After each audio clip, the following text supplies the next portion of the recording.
right, we're working. Well, folks, we just started the July 17th board meeting. Can I Go ahead, make a John. motion? Make a motion to approve the minutes of the town board meeting for July 3rd, 2012. So moved. And seconded. Moved and seconded. Vote, please. Giglio. Yes. Gabrielson. Yes. Wooten. Yes. Dunleavy. Yes. Walter. Yes. Minutes are approved. Okay, Diane, reports. Under reports, the tax receiver submitted the utility collection report for June, and that was $220,243.75. Under fire districts, the Riverhead Fire District submitted their financial statements for 2011. Under correspondence, there was a letter from Halleckville Museum Farm regarding proposed amendment to Chapter 64 of the Riverhead Town Code. Under applications, which are pending town board approval, under special permits, Ottoman Enterprises Incorporated submitted an application for a convenience store with 5 fueling stations at 626 Main Street, Riverhead, Suffolk County Tax Map Number 600-124-3-21.1. Under Chapter 90 Special Events, Long Island Moose submitted application for the Classic Car Club at Tanger Outlet for September 9th. And that's Okay, it. thank And you. I think Eric Biegler, has some correspondence he'd like to read into the record, I believe, and give it to Diane. Thank you, appreciate it. Eric Biegler, President, Sound Park Heights Civic Association, and a member of the Reeves Park community. Those of you who don't know where Reeves Park is, it's located to the north of Riverhead, right by one of our wonderful town beaches. We have a piece of property just to the west of the town beach. We sit there all day long, enjoying the sun and the beautiful water. And very rarely do we ever look to the east of us to see these people who sit there on their lifeguard stand day in and day out.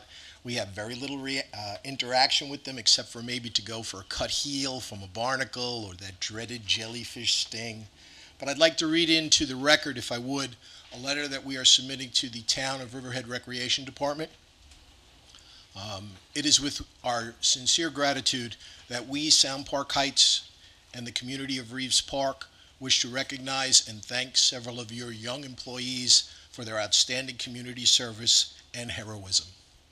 As you know, on Monday, July 2nd, lifeguard Paul Inancioni, lifeguard Emma Della Capria, and attendant Rick O'Neill worked together to conduct a rescue of a member of our community who found themselves in turmoil while kayaking. Our association will always be indebted to these young people who put their training to use and selflessly saved one of our own. We are comforted in the fact that such young people are watching over our beaches. We hope the Recreation Department and the entire town of Riverhead will join us in recognizing these young people and be proud of them for their quick and level-headed actions in face of this emergency. Signed, Eric Biegler, President, Sound Park Heights. Thank you, Eric. We're going to have that, Thank you. that young I'd man like in. to submit copies. We're coordinating having that young man in with Ray Coyne, who I think is on vacation this week, but we will have him into a board meeting and potentially the gentleman that he rescued, so we're working on that. Thank you, sir. Great. I just didn't want it to go too long Absolutely before not. we recognize Thank you. I think it's probably the only reason he's not here is Ray's on vacation, but just, Tara, make a note that Ray, We're supposed to do it the next board meeting. next board meeting. See, it's already scheduled. Is Ray on vacation? He all right. arrives, he was back today. Thank you. All right, any other reports? I'd just like the good news out at Epcal Ball Field is I got a call today from our consulting engineer. They've actually started work today to finish up the ball fields, and they're putting the stakes and surveying, and tomorrow they'll actually start digging for the dugouts. So it did start. It's a I'm glad you reminded me about EPCAL. right, and it's a 6-week project, so we're looking to get finished probably right around the end of August. And also this Saturday, I'll be in attendance, the Isaac Dog Park, the first Riverhead Dog Park, will open this Saturday at 10 o'clock. It's part of the EPCAL ball field behind it, right behind the parking lot. So the site improvements are being finished this week, and we're all set to open on Saturday. So if you can make it down, bring your dog, have a cold soda, and come join us. What time? 10 o'clock. All right, And I would Anything like to say on behalf of the Alternative Transportation Committee, you will see bike racks installed throughout our town, at our town beaches and at our recreation sites, including one outside of Town Hall.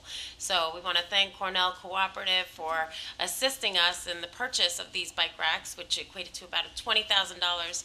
We also installed a water drinking fountain at the community garden and have purchased signs to advertise the farmers market on Thursday afternoons downtown on the riverfront. So Cornell Cooperative Extension received a grant for creating healthy places and have been working very closely with me and the Alternative Transportation Committee to provide these fabulous items for downtown Riverhead to bring people throughout the town of Riverhead with the bike racks and what have you. So thank you.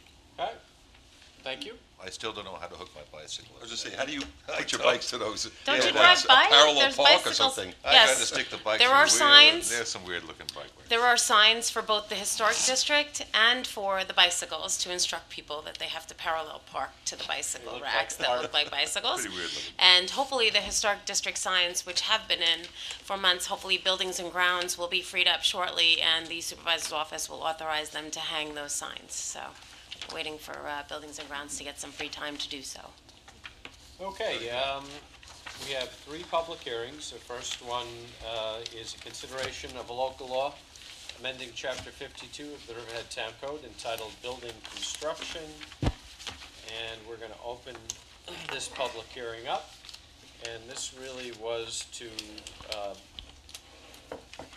keep our Energy Star program in conformance with the New York State Building Code, so that we don't have to keep amending it every time LIPA decides to change something.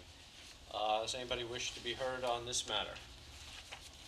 Not seeing anybody. I will close the public comment portion and leave it open for written comment until July 27th at 4:30 p.m. in the town clerk's office. Okay.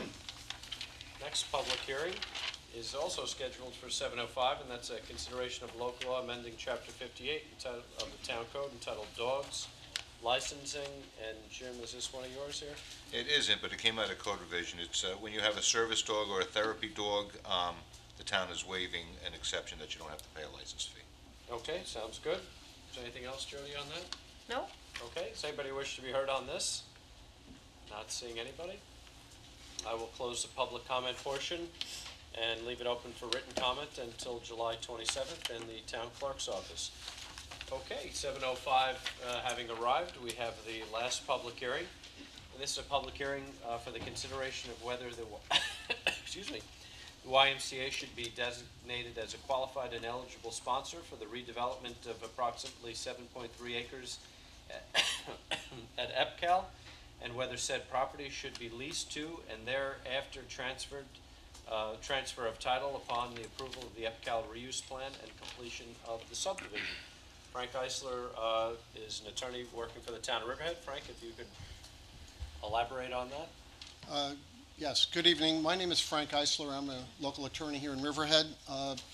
The purpose of this hearing is to determine whether or not the YMCA can be deemed a qualified and eligible sponsor under state law to perform a redevelopment of certain acreage in EPCAL for the purposes of building a Y facility and operating thereafter as a Y. And part of the project includes not only the construction of the building at the Y's expense, but the Y will dedicate $25,000 per year to Riverhead residents deemed eligible for financial assistance to defray membership costs. The Y will be in further consideration of this project or for quarterly vocational classes free of charge to all Riverhead residents and bi-monthly recreational youth and adult programs to Riverhead Okay, residents. so now I have to cut you off for a second. We have to close the town board meeting and Yes. open the CDA. Yes. Can I get a motion to I close make a the town motion board that meeting? we close the town board meeting and open the CDA meeting. So moved. All in favor? Aye. Aye.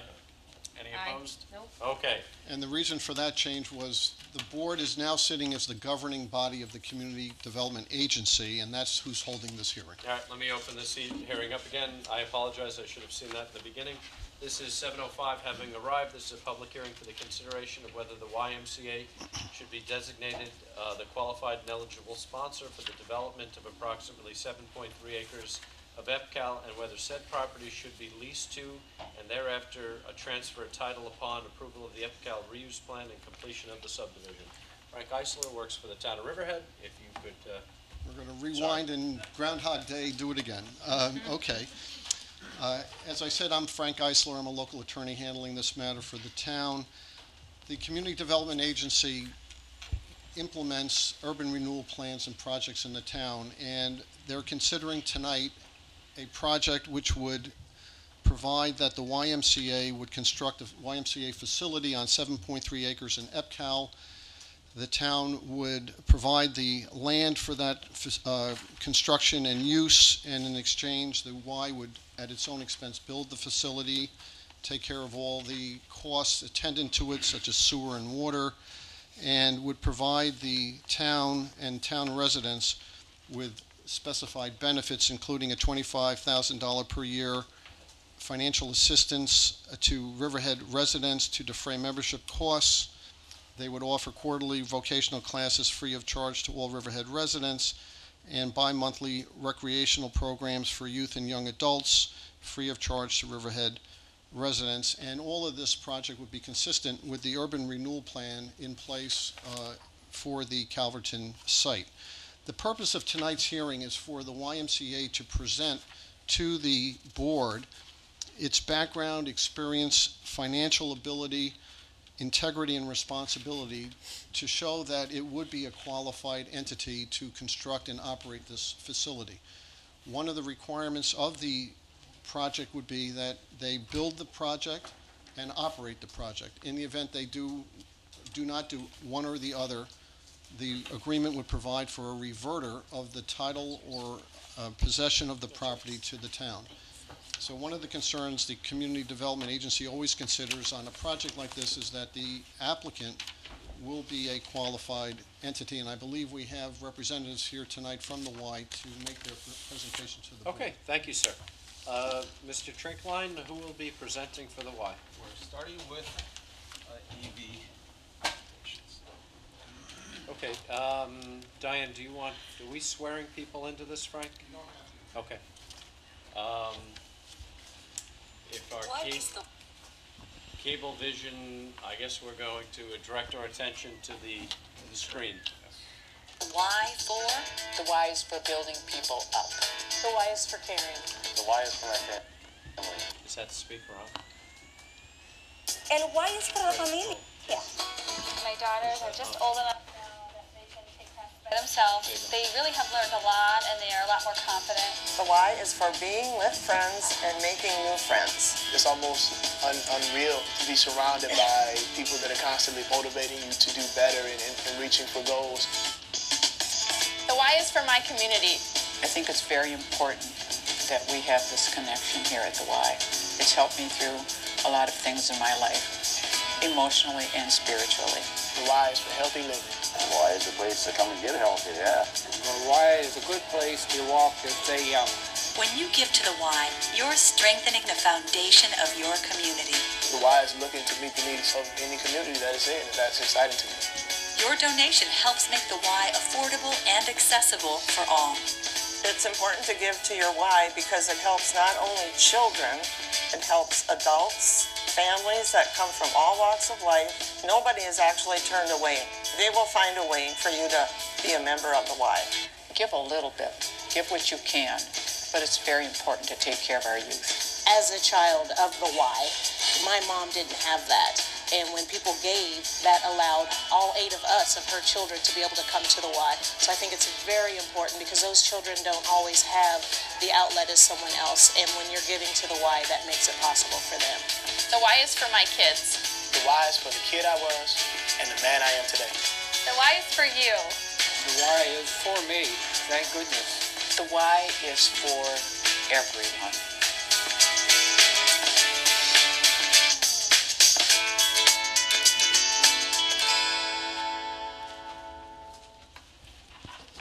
Is that it, Fritz? Am I on? Yes, you are, Scott. Hello, I'm Scott Samus. I'm the current chairman of the board of of the YMCA of Long Island, also known as the Chief Volunteer Officer.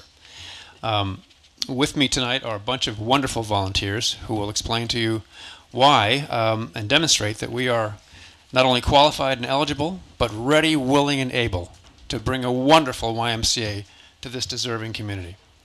I'm going to lead off. I'm going to lay out the names of the people first, and then I'll talk about that wonderful video for a second, and I have a few more things to show you as well. First thing you're going to hear from after me is Gordon Seiss, our wonderful Finance Committee Chairperson, who's going to present our financials briefly. You're going to have copies to look at to show that we're solid as a rock financially and very willing and able to build this building. Next will be Pete Mastalio, who is our chairman of the Board of Trustees of the Long Island YMCA, talk about the powerful benefits to Riverhead of building this new facility. Next is Claudia Pilato-Marietta, a former board chair of our East Hampton facility, who will discuss, along with Juan Castro, who is the current exec over there, the process of conversion of a town-run rec center to a YMCA run, and how wonderful that's been. After that, Joe Vander Wettering and Rex Farr, key volunteers here in Riverhead, will talk about the 15-year dream of bringing the Peconic Y to reality. Wait a minute, Rex Farr is part of this? Well, Yes. Does that disqualify us? Go ahead, sorry. No worries. Rounding out the speakers tonight will be Fritz Trinkline, who you well know, the YMCA of Long Island's Riverhead Development Director, Ombudsman, Advocate, and Organizer, who's going to describe the projected facility and our fundraising and financial status. Also with us is Bill Arasa. Bill, where are you? In the corner. Bill's had experience in 3 of our Ys, Huntington, Patchogue Row, and Glen Cove, and he's available for the Q&A at the end of the evening. I will ask, so we can get through this in 45 minutes, that we all hold questions. Just jot them down, save them, and we'll take care of all of them at the same time at the Q&A at the end. That'd be great. Okay, let me talk about that video. Now, despite our historical name, the YMCA is, as you can see in that video, certainly not only young men or Christian. There's every type of person on the planet in that video. And the Y is for everybody. And this, to me, is the best single part about the YMCA. Our hundreds of volunteers and staff spend uncounted hours every year, not paid, raising money. We raise nearly, or actually a little more than $2 million to provide scholarships for the kids and parents who cannot afford to come to the Y. We really want to make it as accessible and as affordable as possible. We want to turn nobody away. That's the best part of the Y as far as I'm concerned. Excuse me. First, we have another slideshow. I want to talk about some of the building projects we've done and completed recently. And I want to show you some pictures. They're better than words.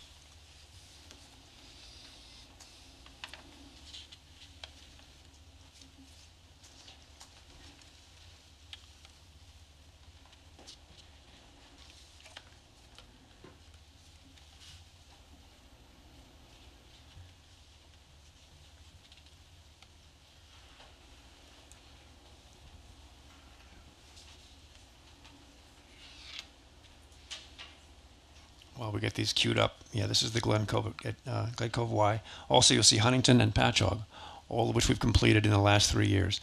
This is the Maratone Center in Glen Cove. It's a child care center. We raised, in these projects, we raised 75% of the money.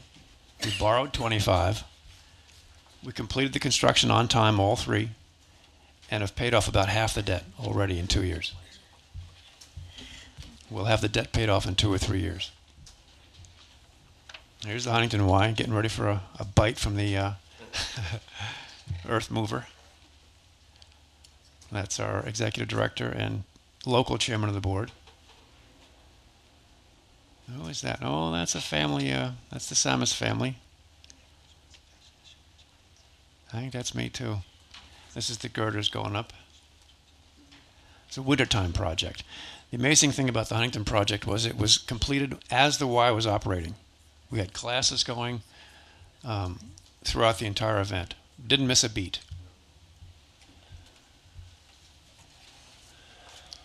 This is about a $7 million project we completed in a year.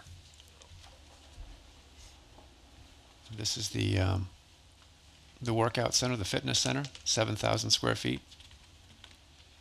On top of it is classrooms. That's Judge McCord opening up the facility. Again, the director, Eileen Knauer. Ribbon cutting. It's a happy day. And there's the new facility. Now here is the crown jewel.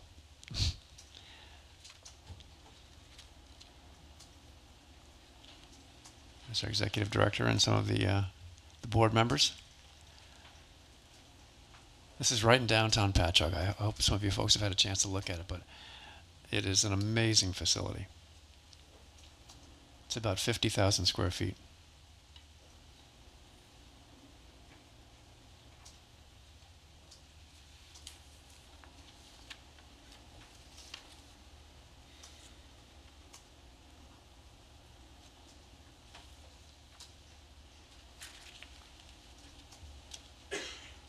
There goes the girders.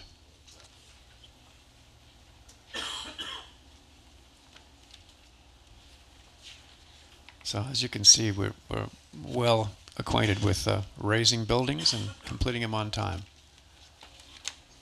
Oops. There's the facility as it looks now. Opening ceremony.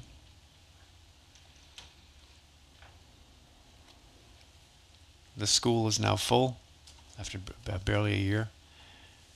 We're breaking even, and it's jam full of people. If you build it, they will come. That's what we found out.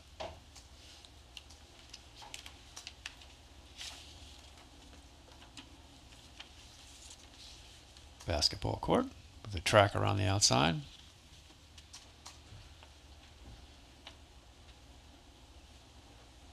Actually, I have a little court. This is a sort of a fancy Y. You guys aren't going to get one quite this fancy, unless we raise $19 million. I just one other question. Can you go back to the last photo? Oh boy, she lost it. This is stressing us out. Why don't we wait till the end? I just a quick question on the photo. One back. The Riverhead proposed facility wouldn't have a basketball. Not at the moment, unless we can Okay, raise the I just wanna money. make that clear. We'd love to build it. Right. We need to raise the money. That's the only question. So that's not in the construction. Are we done, Fritz? This is it? Do they get balloons too if they rebuild it? They get balloons? Okay. All right, thank you very much. What you don't see here is the wonderful Great South Bay and the East Hampton rec centers. These were completed several years ago, 20 and back then. But what the 5 facilities have in common is the stunning impact that they all had on their individual communities. In all cases, when their Y was built, communities flourished, a new pride developed, the businesses were bolstered, and relationships were connected. I'm certain that all that will happen and more when our Riverhead Y gets built. I've only got about a minute left. I'm trying to move things along here. And I want to say that as professional, efficient, and effective as the small corporate office of the Long Island Y is, this Long Island Y is volunteer-driven and decentralized. Each branch has its own board of managers, drawn from local business people, community leaders, and Y members. These volunteers work closely with the local executive board, director, and Y employee to decide how to run the Y. What we found out, and the YMCA of Long Island is successful because we tailor our programs to the needs of the communities. They're different from Y to Y to Y. The local board volunteers are donors, they're facility members, and they're the eyes and ears of the community. They talk constantly with people out there to get new ideas. That's how it's going to be in Riverhead as well. It's a local, intensely local operation. It's a model that works. One final note. Everyday Newsday chronicles the drumbeat of budget cuts, program cuts, and unemployment stress. This affects the Y too. As money gets harder to raise, the demand for services goes up, so a lot of nonprofits are squeezed. The need for a YMCA in Riverhead has never been more acute. Wonderfully, though, the Long Island YMCA has never been stronger or more able to step up and step in. We appreciate your offering us this partnership. We can get it done. Thank you very much. I'm going to turn it over to Gordon Cease. Let's talk about the numbers.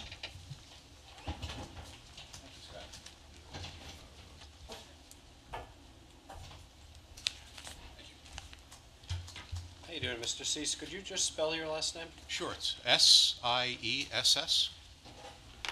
And Scott, how did you spell your last name? S-A-M-M-I-S.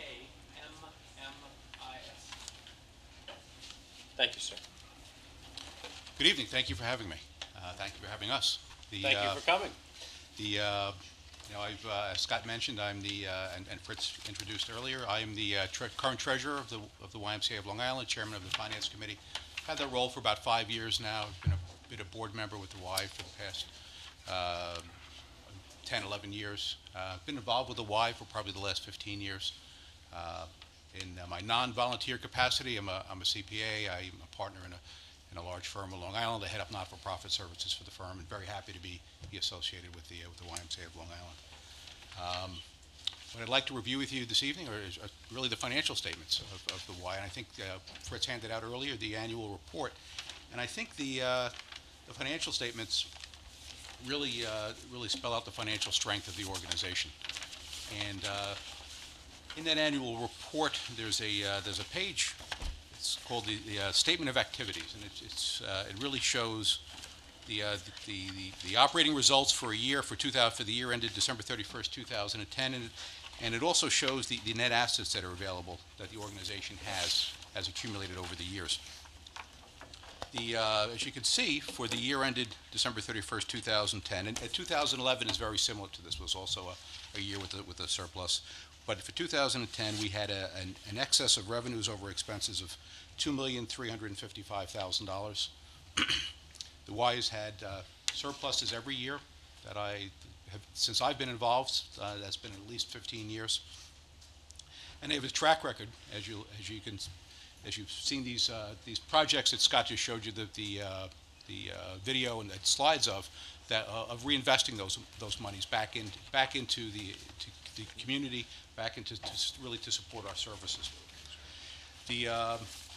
Looking at the bottom of this page, I think that spells out some of the financial strength of the organization. You can see the net assets, which is, if you were looking at a set of financial statements for a commercial entity, that's the equity of the organization. It's what's really there to support future operations. Our net assets are $48,903,000. Now, mind you, a lot of that is tied up in brick and mortar. And if you were to back out the buildings and the related debt, that leaves about an $8 million cushion in unrestricted net assets to support future operations. It goes to the strength that the organization has, really, to be able to support projects like this and to make sure that they get completed on time, and have everything they need to continue operations. In addition to the unrestricted net assets that you see there of $44 million, or temporarily restricted net assets of $1,586,000, which has really been raised to help. A lot of that has to do with debt reduction. As Scott mentioned earlier, the debt we took on to build those facilities that you just saw the pictures of, we're paying down rapidly, really ahead of schedule. And you can see we also have permanently restricted net assets, and they're really, what that is our funds in an endowment setting where we don't spend that money, the corpus of that money, but we benefit from the interest and investment income that's earned off of that annually. I think another key financial point of the Y is how much of it really spends on program. You can see the financial statements here. The expenses are broken down functionally: program service expenses, fundraising expenses, and general administrative expenses. You can see that the program service expenses of $22,901,000 really represent 84% of total expenses. Really, what that boils down to is really 84 cents out of every dollar spent goes back into program and the Y's mission. From a control standpoint, the YMCA is subject to a financial statement audit every year. We receive clean opinions on our financial statements every year. We do get some federal funding for one of our other sites, and because of that, the Y is subject to an audit in accordance with government auditing standards as well, and OMB A1 Circular A133, which requires that the audit really focus on financial internal controls over financial reporting. Very happy to report that those opinions we've received on the internal controls over financial reporting have all been unqualified opinions as well. again, I think that just points on, to the fact that we have a well-designed and effectively operating system of financial internal controls.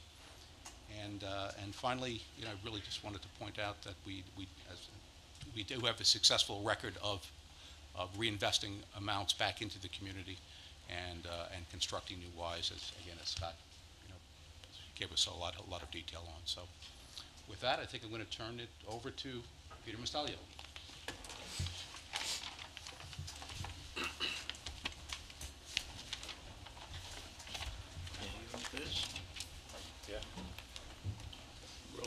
Peter, if you could just spell your last name. Mastaglio. Mastalio. Thank you, sir. You're welcome. I think I've probably been on the board the longest, and therefore they asked me to say a few things about our contributions, what we intend to contribute. But I think maybe looking back on the Y a little bit might be helpful. And I look back about 25 or 30 years. We had maybe 5 branches. We've heard Huntington was probably the most successful. We had one in Glen Cove. I remember we had a gentleman in Bayshore who was interested in possibly looking at the YMCA and seeing what it could do in Bayshore. And he came over to Huntington and he saw what a terrific operation that was 25, 30 years ago. And he committed to a very substantial sum of money, which got a fundraising program going in Bayshore. And as you're probably aware, we took the old Bayshore Theater, which I think was the biggest theater in Suffolk County, and we turned it into a YMCA. Bayshore became a terrific operation within a couple of years. Shortly later, when we had an operation in Holtzville, which is on town of Brookhaven property, a 99-year lease for $1 a year from the town of Brookhaven. And the people in Holtzville and the people in Patchogue decided that they would like to look at the possibility of a YMCA in Patchogue. And they came to Bayshore, and they saw what we were doing there, and we got a very, very large commitment, as you're all probably aware, from a family in Bayshore. And we were able to put up this beautiful building that you've just seen. And then we have a lot of wonderful folks here in Riverhead who have done the same thing. They've come to our facilities and they've seen what we could do, and they're committed to try to raise the funds. So it's a wonderful history. It's somebody begat somebody who begat somebody, and it just kind of works that way. And as far as our commitments, as Scott indicated, there are probably every year, and I think the last year we have on record is 2010. The Y contributes approximately, in that year, almost $2.2 million toward free scholarships for people who need it. So as Scott indicated, there's nobody, as far as we know, who wants the Y who is unable to afford it. Everybody comes, and that's all money that's been raised at the various branches, raised through fundraising. But there's been, I think the total over the 10 or 11 years before that, the total amount of scholarships is approximately $21 million. And the number of people who were affected by that is about 356,000. Obviously, many of them are repetitive, but that's a pretty big number. And that will be available here in Riverhead, and Riverhead will get its fair share of that, and hopefully with another branch in operation, we'll be able to raise more money for scholarship purposes. Another, I think, very significant commitment that the Y is making with respect to this branch is we have an endowment fund. And I think actually that's outside of the numbers that Gordon was talking about, but there's an excess of $4 million in our endowment fund. And we've committed, and we've advised the local donors that $1 million of that $4 million amount will be designated for this Riverhead YMCA, which is a substantial commitment on the part of the YMCA. But so that is a number that kind of gets the fundraising going, and obviously they've had a great deal of success, as you all know, in going beyond that. Above and beyond that, we have, I think, a pretty great thing, and you all probably may have heard of it, and that's called teen nights and pre-teen nights, where free of charge, young teenagers are invited to the YMCA. They come, And maybe because it's not their teachers, maybe it's just because it's a stranger they don't have to worry about. It's a safe, good environment. They come, there are things for them to do, and it's been a very successful program so far. No cost at all. We also provide a lot of subsidized and free programs for all types of people. For example, and I know of this because I think there's some federal funding that we get through the National YMCA, but there's a diabetes prevention program for people at a high risk of developing diabetes, and that's available. We have a Live Strong program, which provides wellness activity programs for post-cancer victims. And we have a fall prevention program, which helps seniors develop better balance to help prevent injury. These are all programs that are subsidized by the YMCA, by the corporation, and are available to the people in all of our branches and will be available here in Riverhead. So that's just a little indication of kind of what we bring to the table. And I think that's it for me, and it's my pleasure to introduce Claudia Pilato-Mayetta and Juan Castro from the East Hampton branch. Thank you. Hi, thank you for having us. Spell the last name? Yes, if you would, I'm sorry. That's right, Pilato, Pilato, and then Maietta. I think I'm here tonight as an example of a neighbor of yours with a very successful YMCA and a really viable town-village partnership with this organization. I mean, I think as you've heard so far, most of the people who are here are volunteers, and once you're a volunteer with the Y, you sort of never leave. You just keep working. The YMCA East Hampton Rec Center started out as a private initiative to raise money and build a building. We did that. The town actually tried to operate it for a little while and found that it didn't have either the resources or really the expertise to do that. So in 2001, the Y came in as the managing agent, and since then, it has just really blossomed. We have tremendous relationships, partnerships with the schools, with the village, with the town, where we have the only aquatic center, and hopefully we won't be the only aquatic center on the East End when you build your Y. But that allowed the high school, for example, to have a swim team, which we didn't have before. We started programs for drown proofing. I mean, we have all these kids out here on the East End. You know, this was an opportunity to really provide really sound programs to drown proof as many kids as we could. The physical education programs at the schools started coming to the Y. We looked for every opportunity to bring people in from all parts of the community to be part of the YMCA.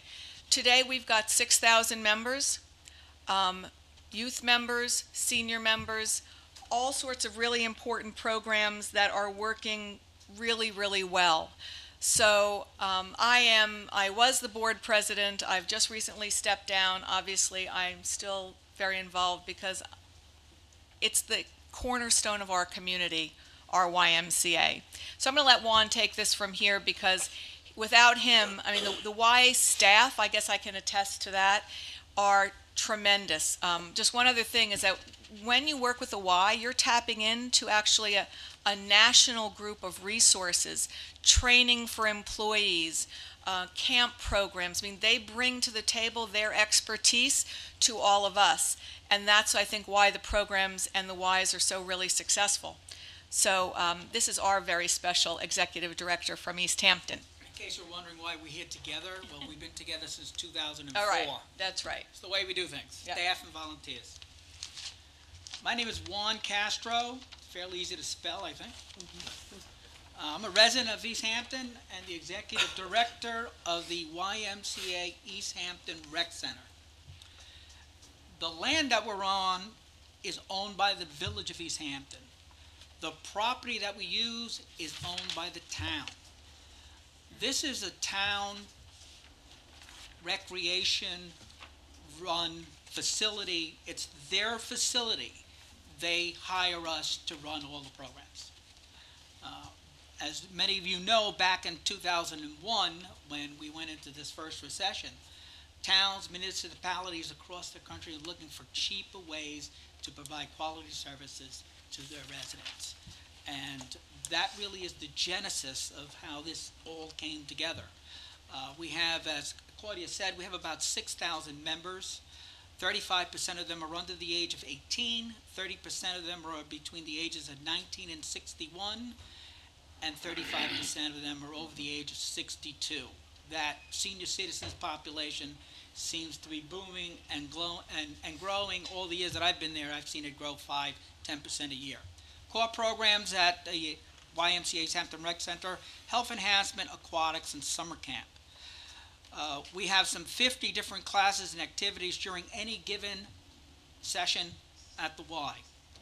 Looking at trends, significant growth, as I said, in youth and seniors. So if I were to project in the next 4 or 5 years, that 35 in youth is going to go to 40, that senior is going to be 40, 45, that middle group seems to be, probably got to pay the bills and don't have enough time to go to the Y, seems to be getting a little smaller.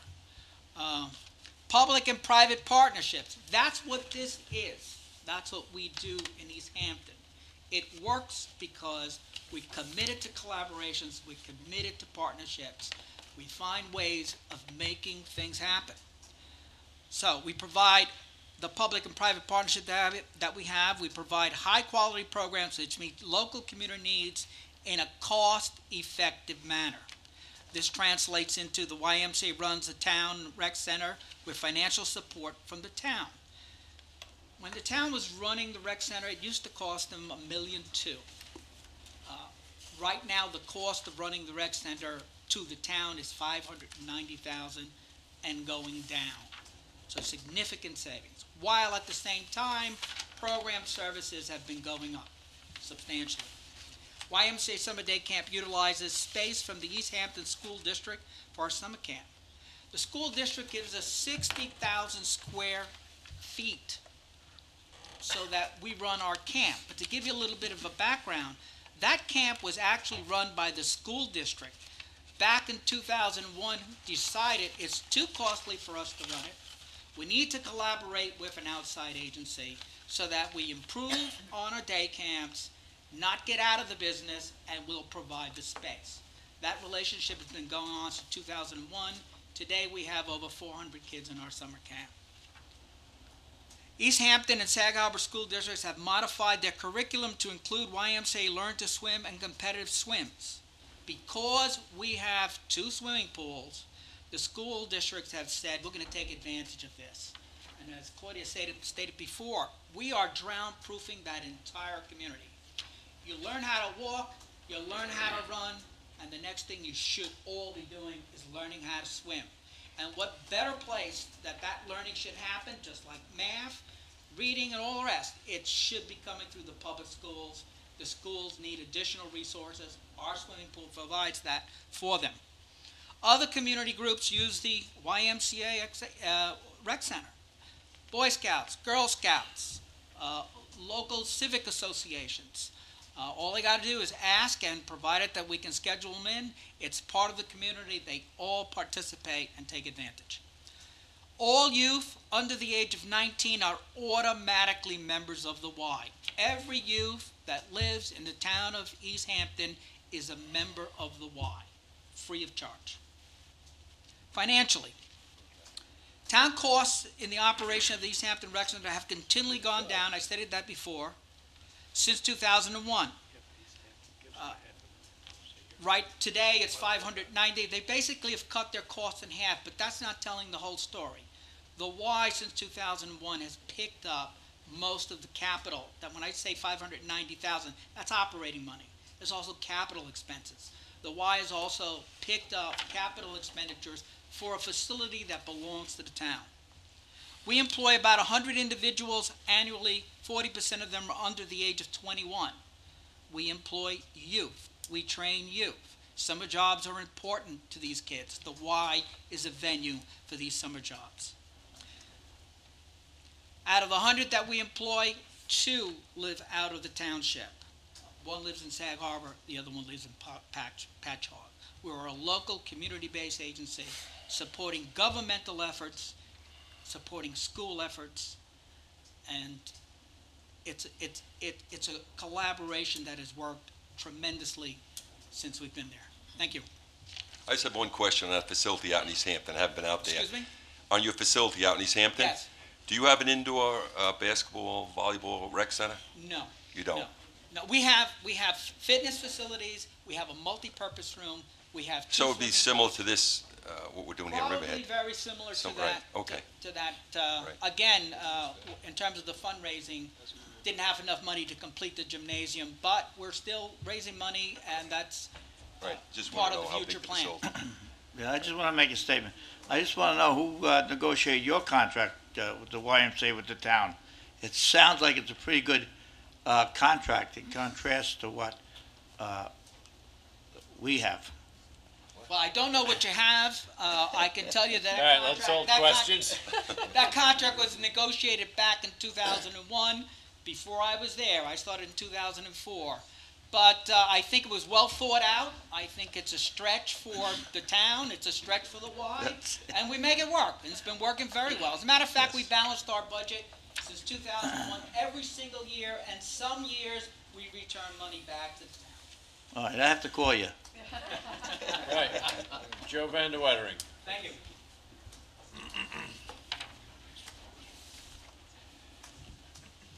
Good evening. Would you like me to spell my name? No. You're a local. I've been trying to establish a YMCA in this town since 1997. I see the YMCA to be the community asset, together with our library, our athletic sports activities, the East End Arts Council, and the schools. It can be a place where civic groups meet, free of charge. Rex, did you hear that? Where senior groups can hold meetings or activities. It will be a place where teenagers can hang out in a safe environment. It will help moms with childcare programs. And of course, it will teach kids how to swim. The example I've used before is worth repeating. In my opinion, I see mom early in the morning dropping 2 kids off at the Y on her way to work. The Y takes control and responsibility for both the pre-K and the 3rd grader. The bus arrives at 8:12 to bring the 3rd grader to school. Lunch is at school. The pre-K child eats at the Y with mom's prepared lunch. The bus returns the 3rd grader to the Y at 3 p.m. The kids play games, do homework, eat snacks, work with an array of computers that are available, while mom picks up the kids on the way home at 5:30 at night. Wouldn't it be marvelous if we could do this? That's the intent. Let me give you another example of what a Y could do. A problem unique to our town is the large non-English speaking residents. We expect to be able to offer English to both school children and to their parents, and hope to be able to do this service free of charge. Thank you. Thank you, sir. Thank you.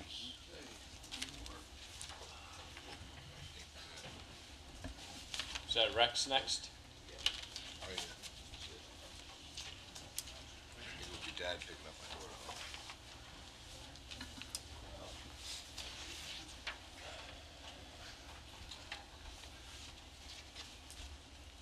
Rex Farr, president of the Greater Calvert Civic Association. God, does it feel like we just kind of ending down Homer's Odyssey or something? This has been going on. How long, Joe? 15 years. Okay, anyway, from the Calvert Civic Association, which is known for naysayers, right?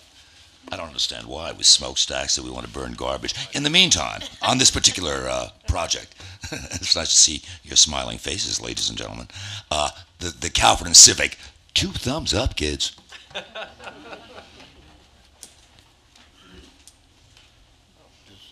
a hand up in the back over there. Slates? Right there? What's the thing, right there? Hold on. Who's next? I think Mr. Van Wettering has his hand. No. You ready?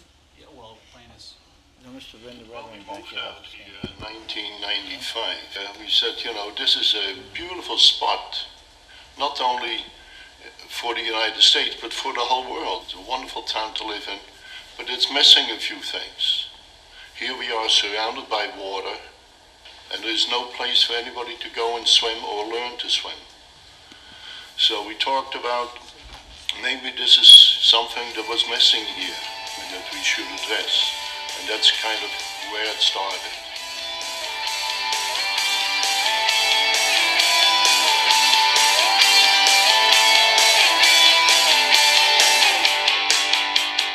YMCA fits the community that we're in, and it's our role to make the community better. The great thing about the YMCA is that we impact all age groups of life, whether it's children all the way through adults and then seniors, of course. And I worked with summer day camps and children after-school programs, and that just kind of changed where I saw the benefit of all the things that we were able to do with all the different age groups. So, when we're talking about seniors that come in for wellness or for fitness programs, and being able to see the impact that we have on their lives as well. The one thing we always like to say is that we don't want to add years to your life, but we want to add life to your years. So, it's one of the great things that the Y is able to do for any of our populations, whether it's kids, adults, or seniors.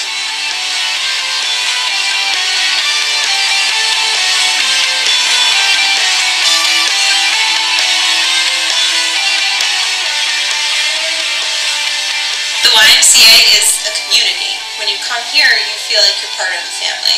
We care about people. We care about your mental fitness as well as your physical fitness. It's more than just a gym. There are so many different types of classes you can take.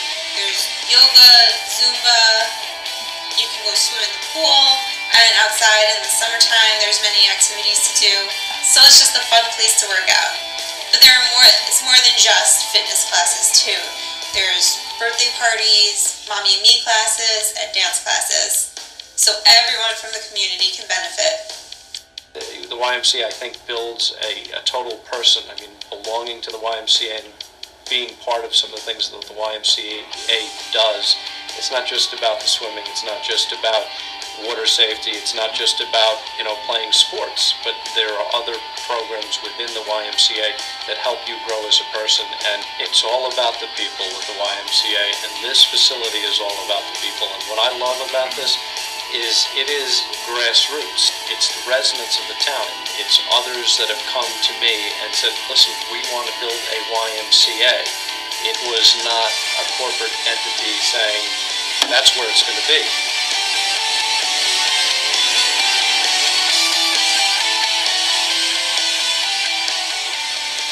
What it comes down to with the addition of the YMCA in the town of Riverhead would be bringing people together. Young people need an avenue. They need things to do, especially in their teen years. More so than staying home and playing video games. I always like to see the children not only exercise their minds, I like to see them exercise their bodies, and to build their communication skills too with others in the community.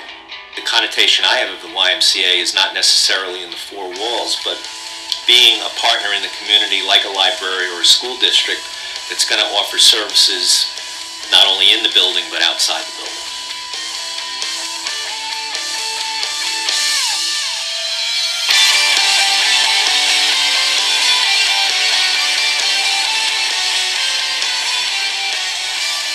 It takes people helping people for this to happen. The siting of the YMCA has been a challenge, but we need to overcome that, because at the end of the day, it all comes back to if we work together as a community, if we create a common vision of a great community, and we transcend our individual concerns, we can do great things.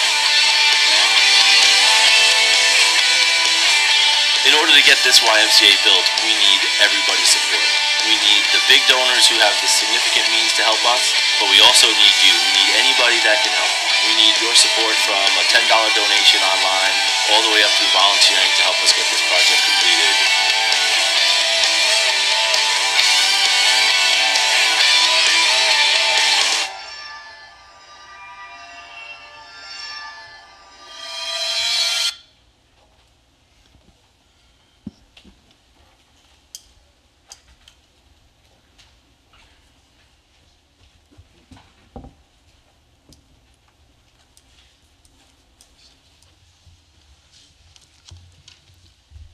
Don't I have a great job? This is fun, and I just want to applaud this group of people, volunteers and some staff that came out from long distances today to talk about the Y, to bring this message to everybody assembled here today. I'm very proud to be representative of this group. They're philanthropic from every part of themselves. You know, from our leader, Scott Samus, who, as you can see, is doing a great job as a volunteer. He's a significant contributor, and his example continues to radiate throughout Long Island, and we're so eager and looking forward to having that experience here in Riverhead. The last part of the presentation relates to what's being built, and all of the things that have been mentioned this evening are up here for people to take samples if they would like to take a look at the financials and program brochures from Patchogue, for example, that are representative. Also a little brochure that talks about where we're located and the different programs offered. And finally, we have the Riverhead brochure that shows the projected Phase 1 facility of about a 40,000 square foot building, complete with a swimming pool, classrooms, strength training center, community rooms, and locker rooms. So we see this as a living, growing type of facility that we hope to have additional phases done as soon as we can afford them. So as volunteers and contributors come forward, as we have access to more monies, we do expect to see this embellished over the years. We're very thankful for the opportunity of proceeding with the help of this board, with this gift of property to start the process rolling. And we appreciate your continuing advocacy and partnership as we move forward. So at this time, we would like to open this up for questions, and we will direct to all the assembled volunteers here to respond as appropriate in their areas of expertise. Okay. So, Fritz, first of all, I support this YMCA. I support it here. I've supported it in other locations, but this seems to be the location of choice. I think it's a wonderful location. I think it's going to provide a wonderful kickstart to that Calverton Industrial Park that we're planning to build. I even like the way it sort of matches the business incubator, so it kind of ties into what's built there. What I guess I really want to hear just a little bit more about, and you determine who's going to present this. It's an $8 million facility. What is the number of pledges you have? And Andy Mitchell, even though he appeared on the video with me, doesn't get his parking garage. okay. Kidding. Don't put that in the press. But seriously, what are your donations to date, and what is the total build-out of the facility in your estimation? We haven't had a specific bidding process lately for the building itself, so the $8 million estimate that we're working with until we come up with a little bit further down the road that we're close to get estimates for sort of saying the $8 million. We have $6.5 million accounted for at this point in writing. We have significant additional donors expressing verbal interest, but have said that they don't want to commit in writing until there has been land agreed to and acquired. So we're very confident at this point that the goal is very attainable through the expressions of interest on top of those monies that have already been committed. Wow, that's significant. I wish some of the other projects that EPCAL would have that significant backing. I open up to the board. Does the board have questions? No, I just want to say I support it 100%. And when we get into the land and negotiations, I'd like to talk about specific things for the town. I would also say that John volunteers for everything, so this is a guy to get on your YMCA. Terrific. George? We have any idea what the fees would be, similar to Patchogue's? We know that because we get asked it all the time. What's a family? Right. Would it be similar? As Scott had mentioned earlier, the governance of the branch and all those decisions are made by the local board. So the local board of volunteers sits down and looks at the income and expense to run the facility with the help of the executive director that's hired. Representatively speaking, the Patchogue branch gives an idea. We do expect costs to be somewhat less because as you move east, costs are generally less in our experience in our different branches. So it's a guideline, but I don't think you can be too specific with those numbers. Because I think, does Patchogue have an inside gym? Yes. All right, we wouldn't, so it'd be less Right. for the community. That's a good example. You have less overhead expense So on we would think per square we're offering less. And we've got to understand in certain areas in Riverhead, there is no disposable income.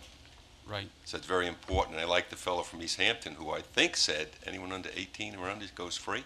19. Yes. 19 or under? Yes. As a member.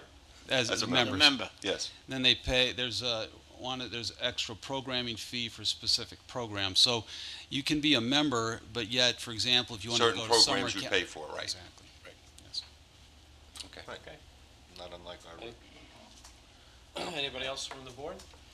Yeah, you said that the town of East Hampton pays $590,000 per year towards the facility, I guess, for recreation programs, and they donated the facility? That was a nice part. I mean, we'd love for Riverhead to build this for us. It would be tremendous. We'll be happy to run it. Next case. And Brookhaven, you said you have a 99-year lease for $1 a year. Do they Right. contribute to the Y?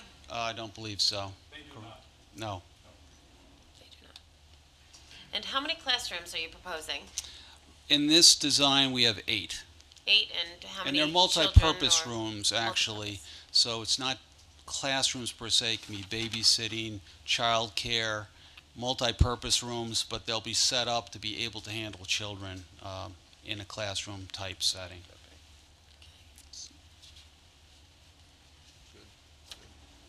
And the teen nights, I guess, how many nights a week are you proposing to do that? Is it going to be on the weekends? Is it going to Right.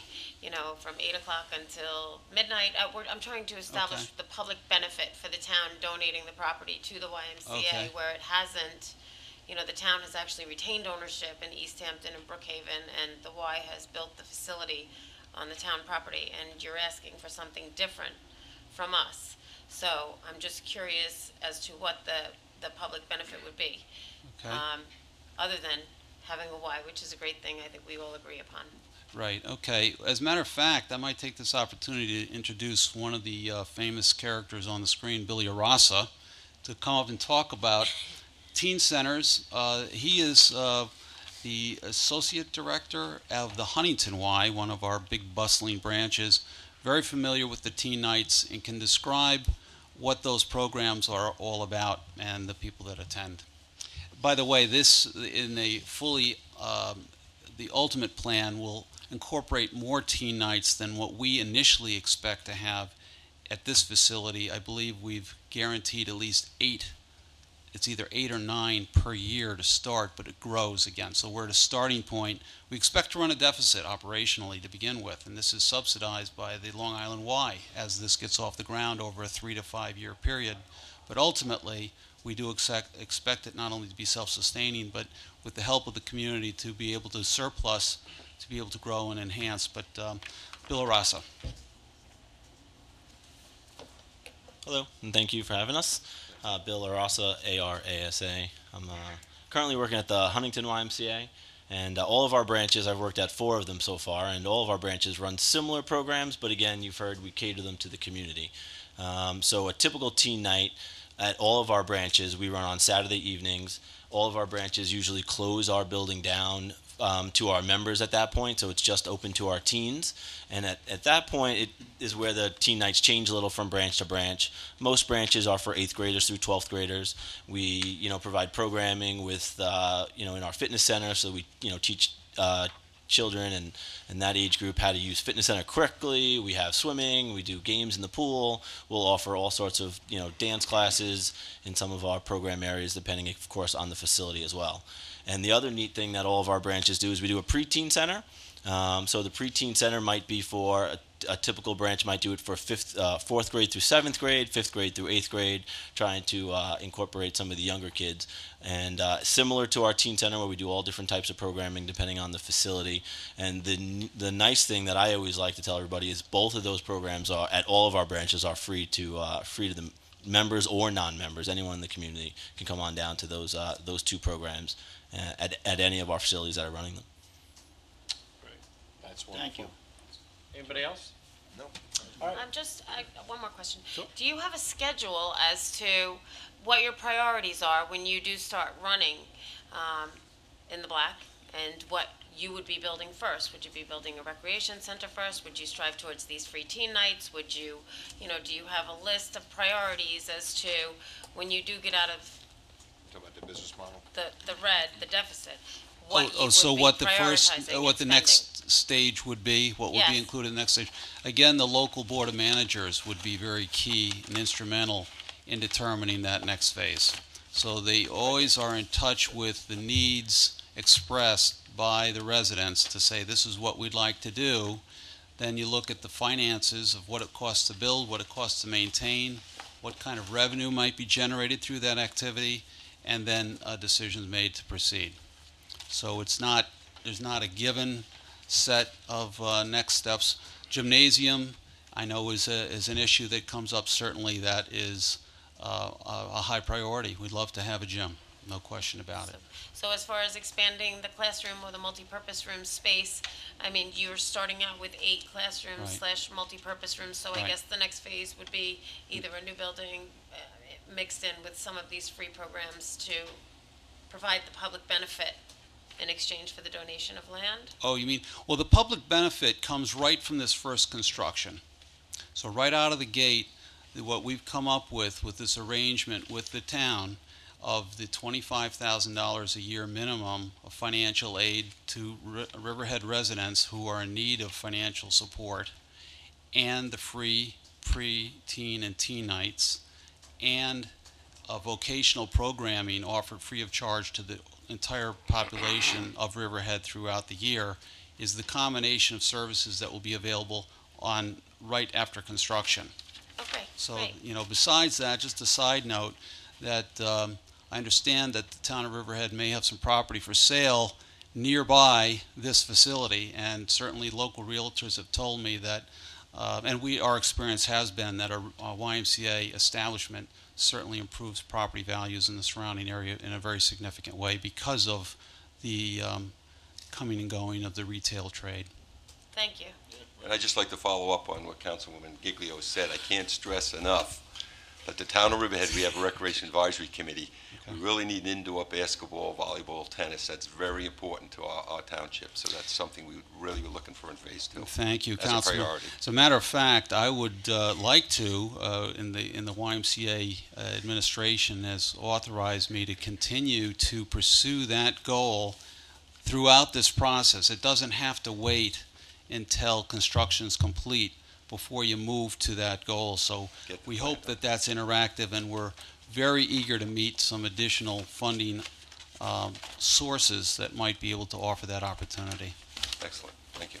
I'm going to say that my prediction is not only is this going to be hugely successful in this area of the town, that you're going to meet your funding goals, that you're going to build the gym, and that the minute this is open, the residents of the town are going to have tremendous benefits just from the pool alone is huge. That editorial comment aside, I'd like to open this up to the public. Does anybody from the public wish to be heard on this? Yes. Mr. Van de Wettering.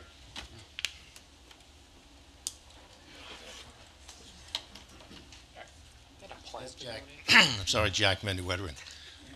First of all, I just wanted to just go back a little bit. My brother Joe, not only has he started the dream of a Y here, but he's been involved with the Peconic Hospital, put that together. Because he was Grumman, he put the aircraft together. He has done the airplane flybys over here, and he's done numerous other things. But he wasn't satisfied with that enough. So he and I was just kind of talking gee, what else can he do? He was so successful in these other endeavors that the Y came up. And why? Because he belonged to a Y in Jamaica. And I attended a Y in Jamaica. And Joe says, why aren't we going for that? 15 years ago. And it's finally happening. It's going to happen. Joe, it's going to happen. Because also the business community is behind this. And when the business community is behind it, that means the financials are there for you to get that by. So, as far as I'm concerned, you got it. And so thank you. Thank you. Thank you, Jack.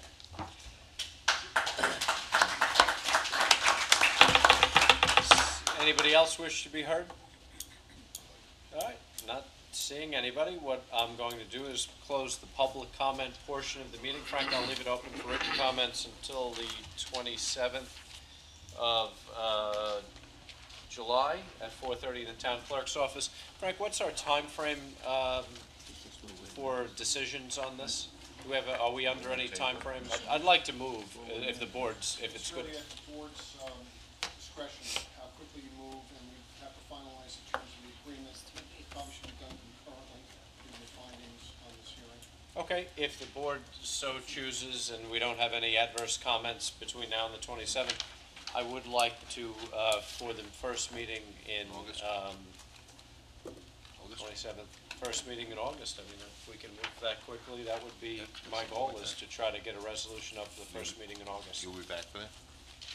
Yeah. You here? Yeah. I know you're All right, thank you, sir. Thank you.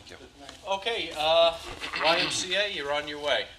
That's my prediction. Thank you for coming out, people. folks.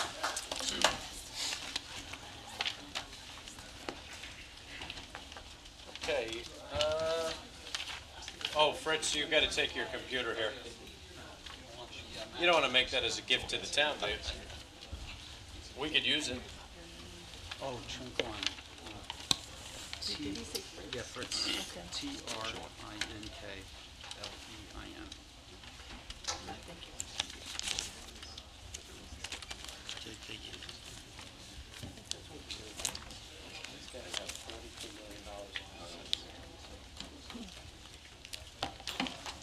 I don't know if I did it twice. I carried the way because it was put up to me. All right. We can discuss it later. They're gonna do it. Okay. Where we go? Resolutions. And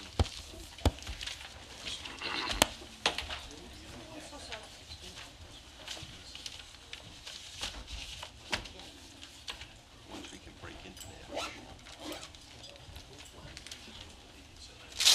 here. Okay. Tara, I don't really like this microphone. All right, Sal Mastropolo. Thank you. What can we do for you, sir? Resolution 556. Was that published and posted already, or is the date wrong? The July 12th paper.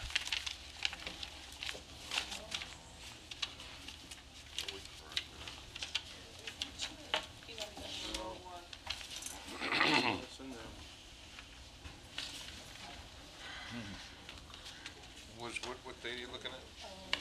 556. No, it should be August No, not the date of the public hearing, the date of the paper that it's going to be in. next Thursday. 26th. Be July 26th. It's not in here. Should be July 26th and not the 12th. Right. Yep. 564, the same comment.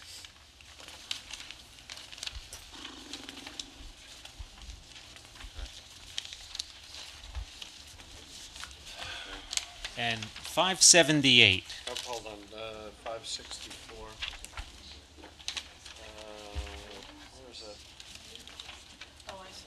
Yep, July 26th, okay. Okay. Sal, 578. The resolution really says nothing. Really? Yeah, I mean, shouldn't you at least have the employee's name in there? That way, if you go back to it 6 months from now, you know what it was discussing.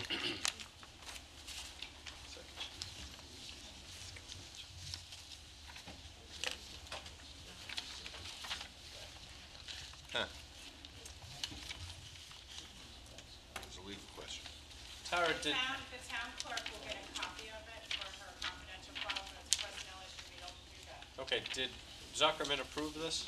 Okay. Yes. That's it. Okay.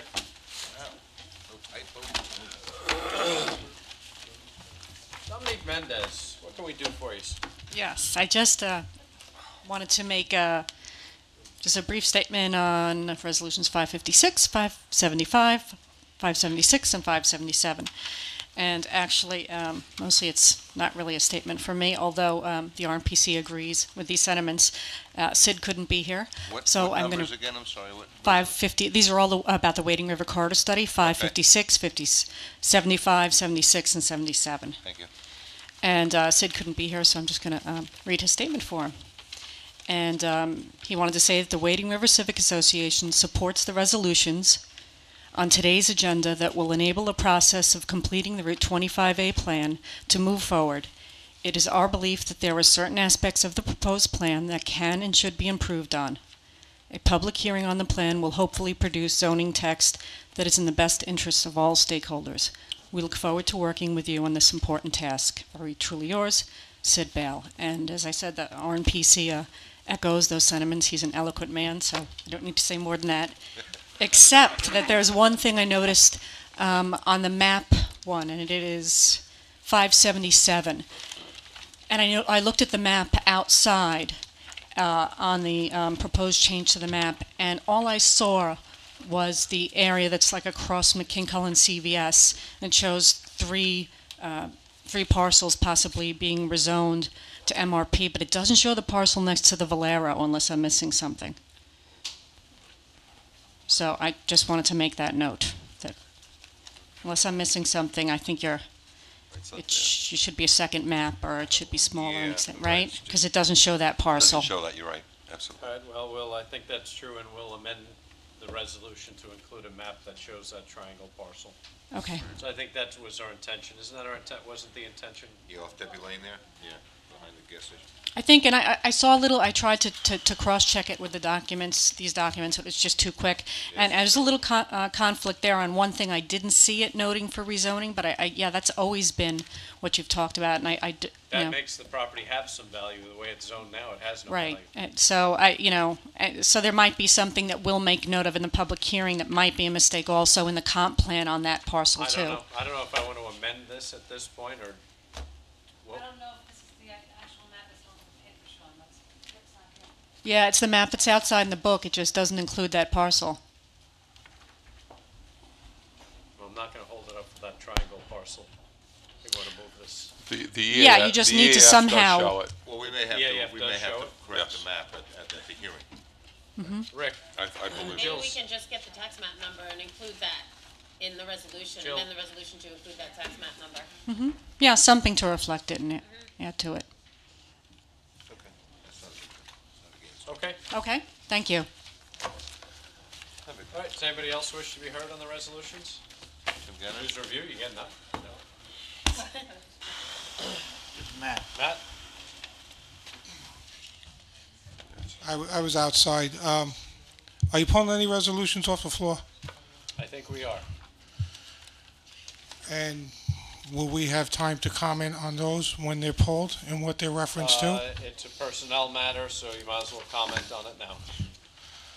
Well, then I would recommend that, as a board, you saw the report, you saw the hearing officer's report and recommendations, and I would hope as a board you would follow them. Tara, where is that resolution? Diane has it. I gave it to you. Is it there? Where is You want it? another copy? You got, do we have it? Do you want one? You have it? Right here. Everybody got one. Okay, does anybody else wish to be heard? Not seeing anybody. And before we take up the resolutions, Dan, I'd like to get a motion so we can untable. These are Wading River ones that didn't make it the cut. I'd like to make a motion to untable and withdraw, if I could get a motion, 537, 538, and 539. I make a motion, we untable and withdraw. and withdraw resolutions 537, 538 and 539. Is there a second on that? A second. I have a question. 539 looks like an adopted. Is it adopted? Is it adopted? No, that should say tabled. That's it. All right. Yeah. Right, but up at the top, you're right. Confused me a little bit. No, Okay. you're right, All you're just right. two things, That right. should say tabled. Okay. Did you second that, Jim? Jody did. Jody? Moved and seconded. Vote, please. Giglio. Yes. Gabrielson. Yes. Wooten. Yes. Dunleavy. Yes. Walter. Yes. Resolutions 537, 538, and 539 are untabled, and we're in one motion. And withdrawn, yes. And all withdrawn. Okay, 543. You're doing my job for me tonight. That's right, he is. Resolution 543. Capital projects, closures, budget adjustments, so moved. And seconded. Moved and seconded. Vote, please. Giglio. Yes. Gabrielson. Yes. Wooten. Yes. Dunleavy. Yes. Walter. Yes. Resolution adopted. Resolution 544. This is a general town Grumman Memorial budget adjustment. So moved. And seconded. Moved and seconded. Vote, please. Giglio. Yes. Gabrielson. Yes. Wooten. Yes. Dunleavy. Yes. Walter. Yes. Resolution adopted. Resolution 545. Board Department budget adjustment, so moved. And seconded. Moved and seconded. Vote, please. Giglio. Yes. Gabrielson. Yes. Wooten. Yes. Dunleavy. Yes. Walter. Yes. Resolution adopted. Resolution 546. Authorizes the supervisor to execute a no-cost time extension for the Calverton Freight Rail Access Rehabilitation. So moved. And seconded. Moved and seconded. Vote, please. Giglio. Yes. Gabrielson. Yes. Wooten. Yes. Dunleavy. Yes. Walter. Yes. Resolution adopted. Resolution 547. Authorize the supervisor to execute a no-cost time extension for the Grangeville Park Improvement Project, so moved. Seconded. Moved and seconded. Vote, please. Giglio. Yes. Gabrielson. Yes. Wooten. Yes. Dunleavy. Yes. Walter. Yes. Resolution adopted. Resolution 548. This terminates a leave of absence and ratifies the reappointment of part-time police officers to active duty status. So moved. And seconded. Moved and seconded. Vote, please. Giglio. Yes. Gabrielson. Yes. Wooten. Yes. Dunleavy. Yes, it's going to give us added police officers this summer, so I vote yes. Walter. Yes. Resolution adopted. Resolution 549. Authorize the town clerk to publish and post the help wanted ad for call-in fire prevention inspections, so moved. And seconded. Moved and seconded. Vote, please. Giglio. Yes. Gabrielson. Yes. Wooten. Yes. Dunleavy. Yes. Walter. Yes. Resolution adopted. Resolution 550. Accepts the resignation of an account clerk. So moved. And seconded. Moved and seconded. Vote, please. Giglio. Yes. Gabrielson. Yes. Wooten. Yes. Dunleavy. I wish Rosemary Smith the best of luck. She moved to Maine, and I hope in the winter it don't get too cold for her up there. Vote yes. Walter. Yes. Resolution adopted. Resolution 551. Accepts the resignation of a crossing guard, so moved. Seconded. Moved and seconded. Vote, please. Giglio. Yes. Gabrielson. Yes. Wooten. Yes. Dunleavy. Yes. Walter. Yes. Resolution adopted. Resolution 552. This accepts the resignation of a homemaker. So moved. And seconded. Moved and seconded. Vote, please. Giglio. Yes. Gabrielson. Yes. Wooten. Whatever that is. Yes.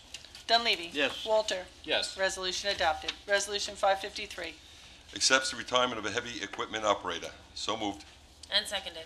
Moved and seconded. Vote, please. Giglio. Yes. Gabrielson. Yes. Wooten. Yes, I'd like to thank Bill Fink. Bill Fink's been with the town for a long time with the highway, so good luck in his retirement. Yes. Dunleavy. I want to ditto what Councilman Wooten said. He was great working for the town of Riverhead. Vote yes. Walter. Yes. Resolution adopted. Resolution 554. Terminates detention attendance. So moved. And seconded. Moved and seconded. Vote, please. Giglio. This is when they don't respond to our calls when we need them to come in for to be detention attendants. So our code says that we have to terminate their employment with the town. So I'll vote yes. Gabrielson. To add to what you said, they've got to come at least once a quarter, and they haven't been, so yes. Wooten. We're just letting them go. We're not really terminating them. Yes. Dunleavy. Yeah, I can see why they don't come in. Yeah, the come in, pay they're is gonna terminate you if they not gotta that great, terminate. so I vote yes. Walter, Yes. resolution adopted. Resolution 555. Michael Reichel's not here. This has to do with the upgrade of our sewage treatment plant in Riverhead, is that correct? That is correct. Yeah, that's what he said, yeah. I'd like to table Hold this us on this. because I don't think anybody on this board is ready to start pushing this project to create what could amount to a 544% tax increase. And unless this is absolutely time sensitive, I don't think we should move moving forward with this at this point. I didn't get a chance to talk to him about it. Okay. I thought he said that the upgrades had to be completed by January of 2013. They do, They do. but it's a How many millions? 544% tax increase, and my philosophy on it, if this, last time, it was 80% was, of the sewage plant was paid by the federal government.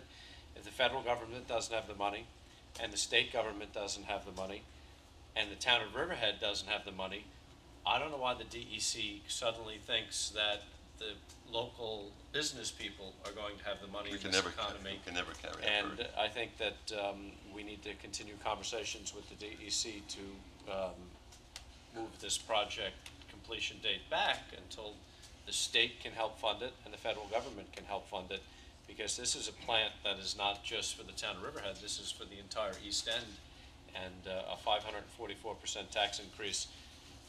I'll vote against it, but I don't think we should even be entertaining this. We need to be having conversations with the DEC. The economy is such that this is not the time to move forward with this. I'm convinced that this will put businesses out of business on Route 58. Well, I didn't expect this to come up after our conversation with him the other day. So, I'll move to table it, This is just declaring us lead agency, but if we could table it. This is declaring lead agency, right, and we have to demonstrate our compliance with the EFC, right? Isn't that the whole idea? But I talked to him about us not wanting to sign on to getting the EFC grants at this point because we're not ready. Once we do that, then we're signaling we're doing this. Okay. I'm not prepared to give the taxpayers in central Riverhead that type of tax increase. I don't think any of the board members want to see a 544% sewer tax increase, but, that's so we what should this table will it. do. But I just don't know what the fines will be if we're not in compliance, if there are any, so. And, right, and when you try to weigh the environmental, here we are at the head river of the Peconic, so we have to certainly take that into consideration with our sewer outpours. So there's a lot at stake here, but there must be funding available through federal agencies that worry about the environment, and I think this is helping to get that going, right? What's happened is, when this plant was, this upgrade is not based on science. This is the DEC They want the levels looking down. at a point source and saying, you need to do better. Right. And when you look at the total nitrogen that Riverhead sewage plant puts in, and then you look at the total nitrogen of just a small subdivision on the Peconic Bay, this is not money well spent. No, I know that. And so But the it's the- DEC, it's the only stranglehold that DEC somebody has. somewhere in the New York State government needs to be looking at this globally and not just saying, point source, we can regulate you, so we're gonna regulate you to death. We need to be looking at this globally. Even Kevin McAllister, I think, would admit that the Riverhead sewage treatment plant is not the problem in the Peconic. It's all the old septic systems and cesspools everywhere. So I think it's time. I've talked to Michael, I've said from the very beginning that we'll design it, we have the money to design it, that's not costing the taxpayers money, we want to show a good faith effort to work with the DEC, but the DEC has to show a good faith effort to work with us in Well, this funding is this. gonna be another stalemate, like, I granted that the DEC, this is about, they have the stranglehold on us with this particular outfall with the nitrogen levels, and that's about, they do have the authority over us that way. So they pretty much gonna push us around that way, and I agree with you, but I'm not sure, I don't know. I think it's Well, this is time kind to of push triggering back. the start. There's only because one it's- person that's gonna get this increase. This is and triggering the that's, start, and it also says here that I we're, don't either, but That's it. I said, it's triggering the start, and it also says we're gonna start seeking low-interest, long-term loan. Yeah. We're not gonna start looking for a loan for $70.9 million. Yeah, no, We don't this wanna is- trigger that. That's what this is This doing. resolution is saying that we're gonna start, We need So- help from Well, the state, we it's not need like help we- from the yeah, federal government. The town knew this, what, 8 years ago? We knew this day was coming, but But the I don't know, science. that was like, The you know science. you're gonna get your medicine, but I'm not sick anymore. Well, the science is not there to It'll go away. support this, is my opinion, and I think that the people, the environmental community are starting to realize that it's the non-point sources that are the problems. Well, that's true. And $17 million focused on non-point sources probably would do more to remove nitrogen in the bay Especially with the than water levels upgrading coming the up. sewage treatment plant. So the point is, we need to continue the conversation with the DEC. This, I'm convinced this puts businesses out of business on Main Street. and- Well, we can table this now if we need more discussion. yeah, Let's I bring the just think experts in and talk, that's all. this covers just a small portion of the town, and the small portion that it covers is mostly the commercial. Yeah, but you know how many towns on Some the island would residential. kill to have a sewer district? I agree, but I can't, I don't We want wouldn't to have a town like raise that if it taxes wasn't- on businesses 500%. We wouldn't have a Route 58 without the sewer district. You wouldn't. We would. A lot of people would say, gee, thank You you, would. huh? You But would.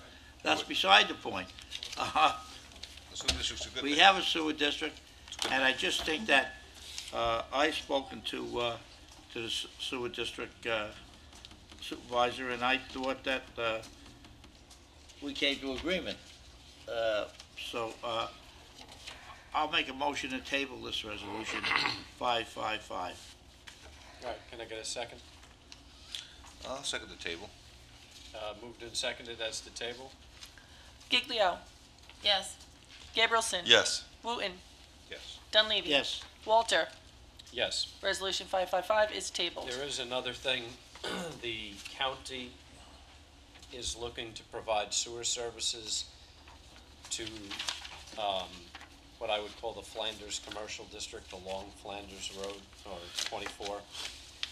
And there is a thought, there is, I don't want to say conversation, but there is a thought that the Riverhead town might expand, or be asked to expand its sewer district they've had that. into the town of Southampton, where we would sit, and when I've talked to the people, I've said that we sit as the sewer board in Southampton, and that in and of itself, if we do that, my sense is you're gonna get the money you need to upgrade this sewage treatment plant.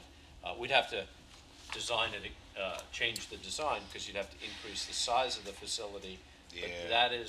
that is sort of what I'm looking to say to the DEC is, listen, we can't do this, but if you want us to do more, we may be able to do more if we work together, but we'll see.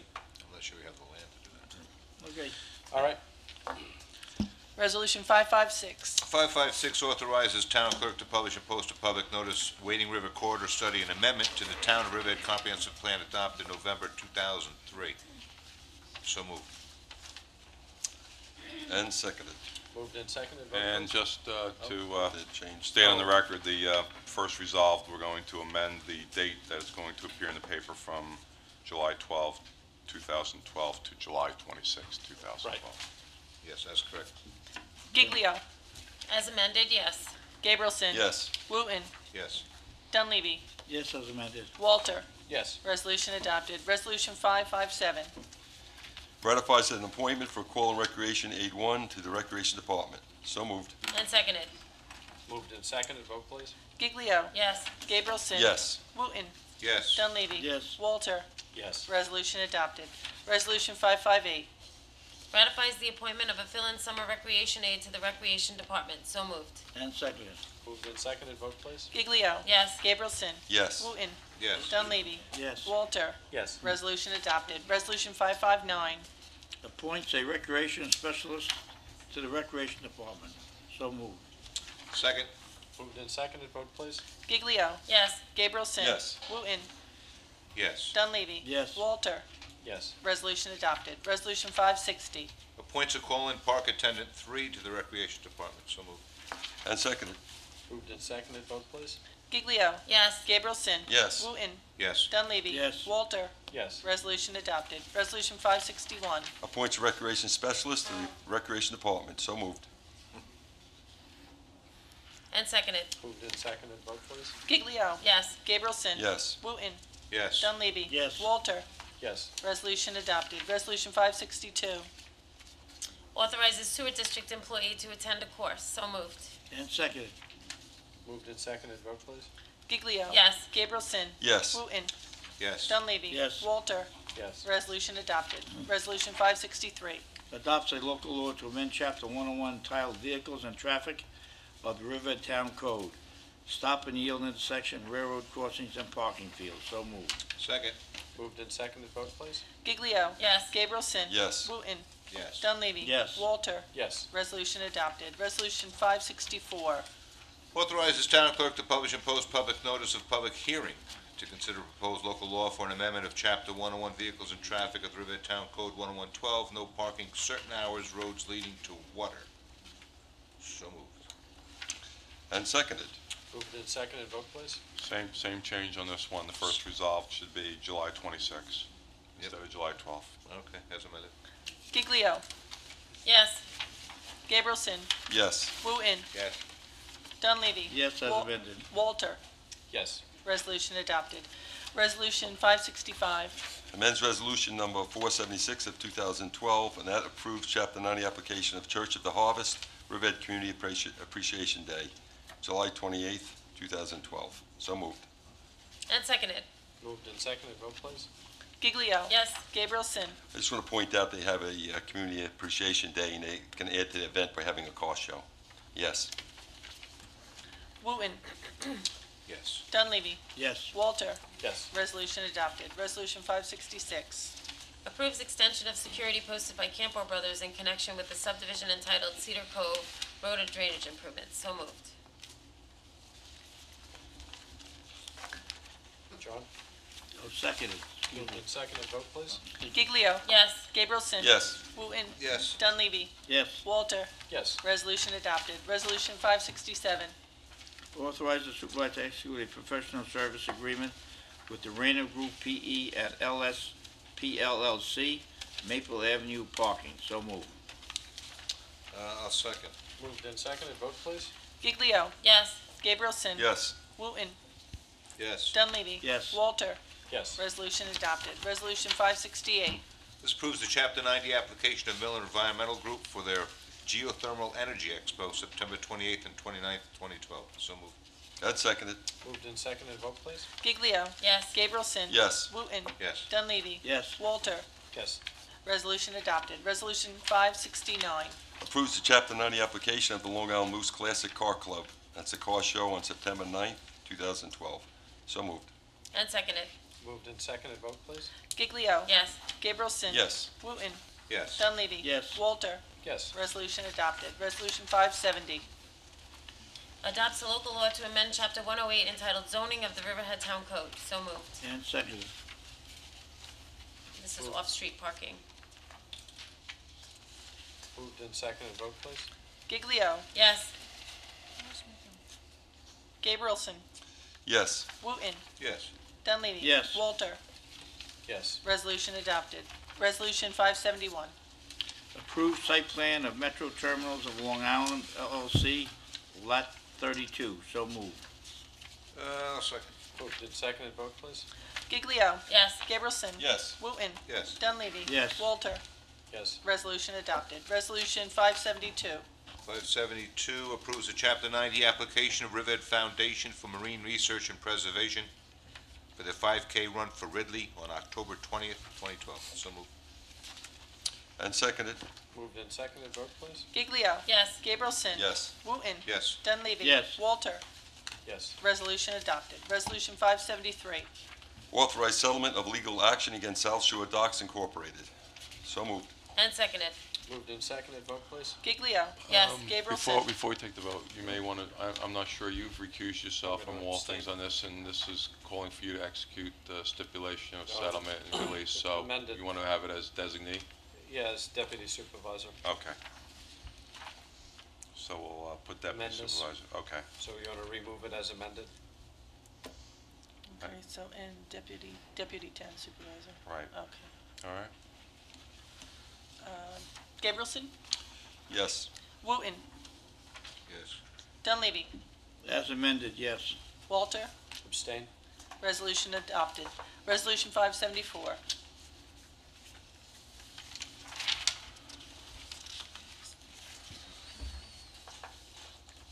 Did Gary talk to you guys about this? Yes. Okay. They increased it from 45 to 5,000. Amends resolution number 448-12, adopting water rates. We couldn't do them on increments of 500 gallons per day, so we're actually giving the smaller users an extra 500 gallons per day for the same rate. So I'll vote yes, or I'll move it. John? Then second. Moved and seconded, vote please. Giglio. Yes. Gabrielson. Yes. Wooten. Yes. Dunleavy. Yes. Walter. Yes. Resolution adopted. Resolution 575. Authorize the town clerk to publish and post public notice to consider a local law to amend Chapter 108 entitled Zoning of the Rivertown Code, Article XXX, 1B, Multifamily Residential Professional Office Zone. So moved. Well, second. Moved and seconded, vote please. Giglio. Yes. Gabrielson. Yes. Wooten. Yes. Dunleavy. Yes. Walter. Yes. Resolution adopted. Resolution 576. Authorizes town clerk to publish and post public notice to consider a local law to amend Chapter 108 entitled Zoning of the Riverhead Town Code, Business CR Zoning Use District, Rural Neighborhood Business. So moved. And seconded.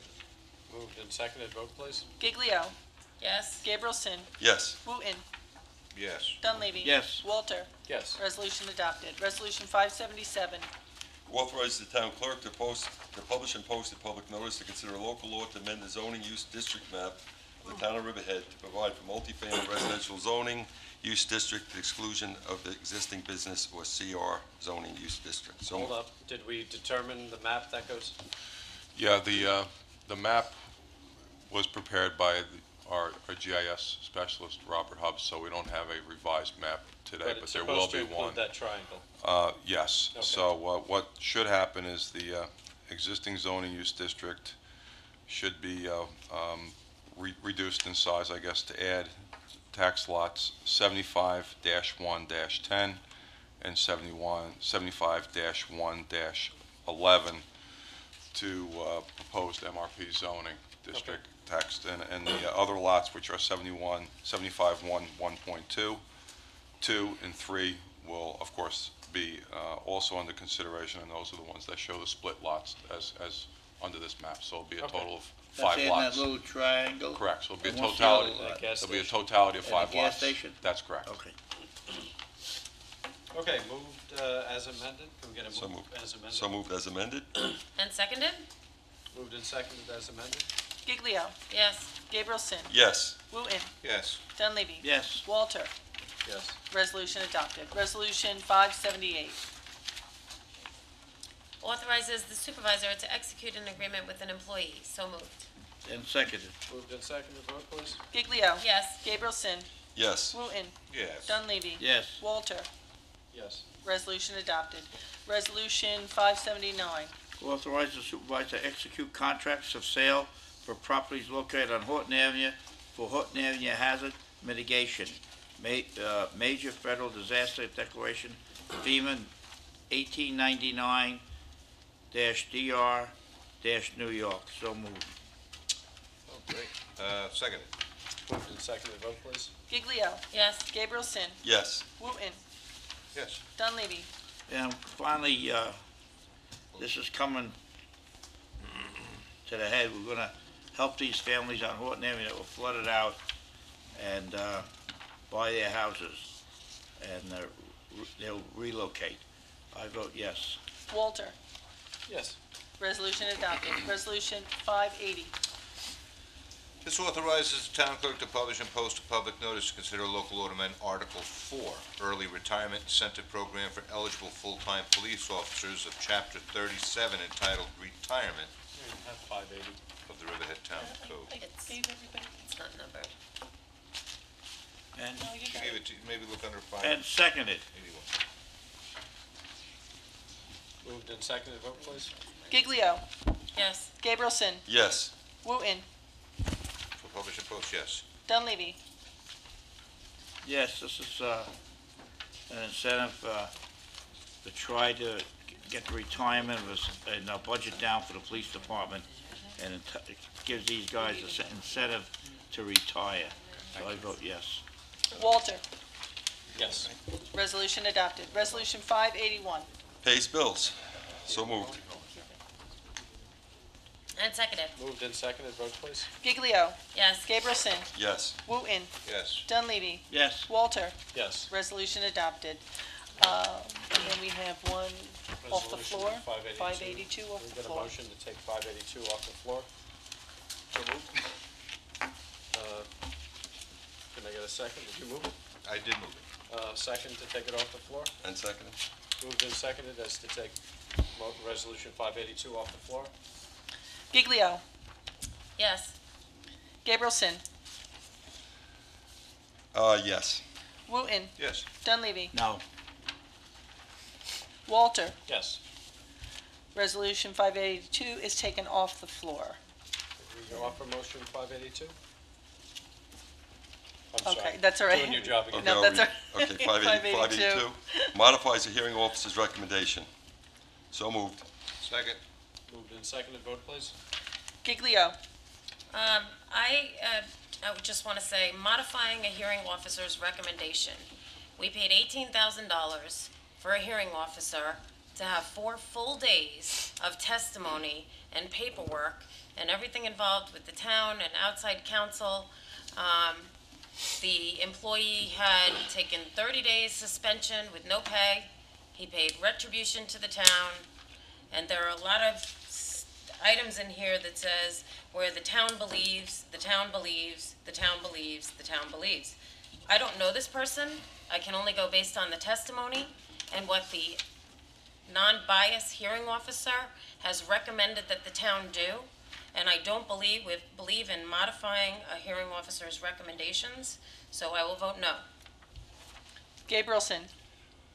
I read through the report, and it was a tough decision, but they also recommended, the end game is, that this particular person is hired back into the highway department.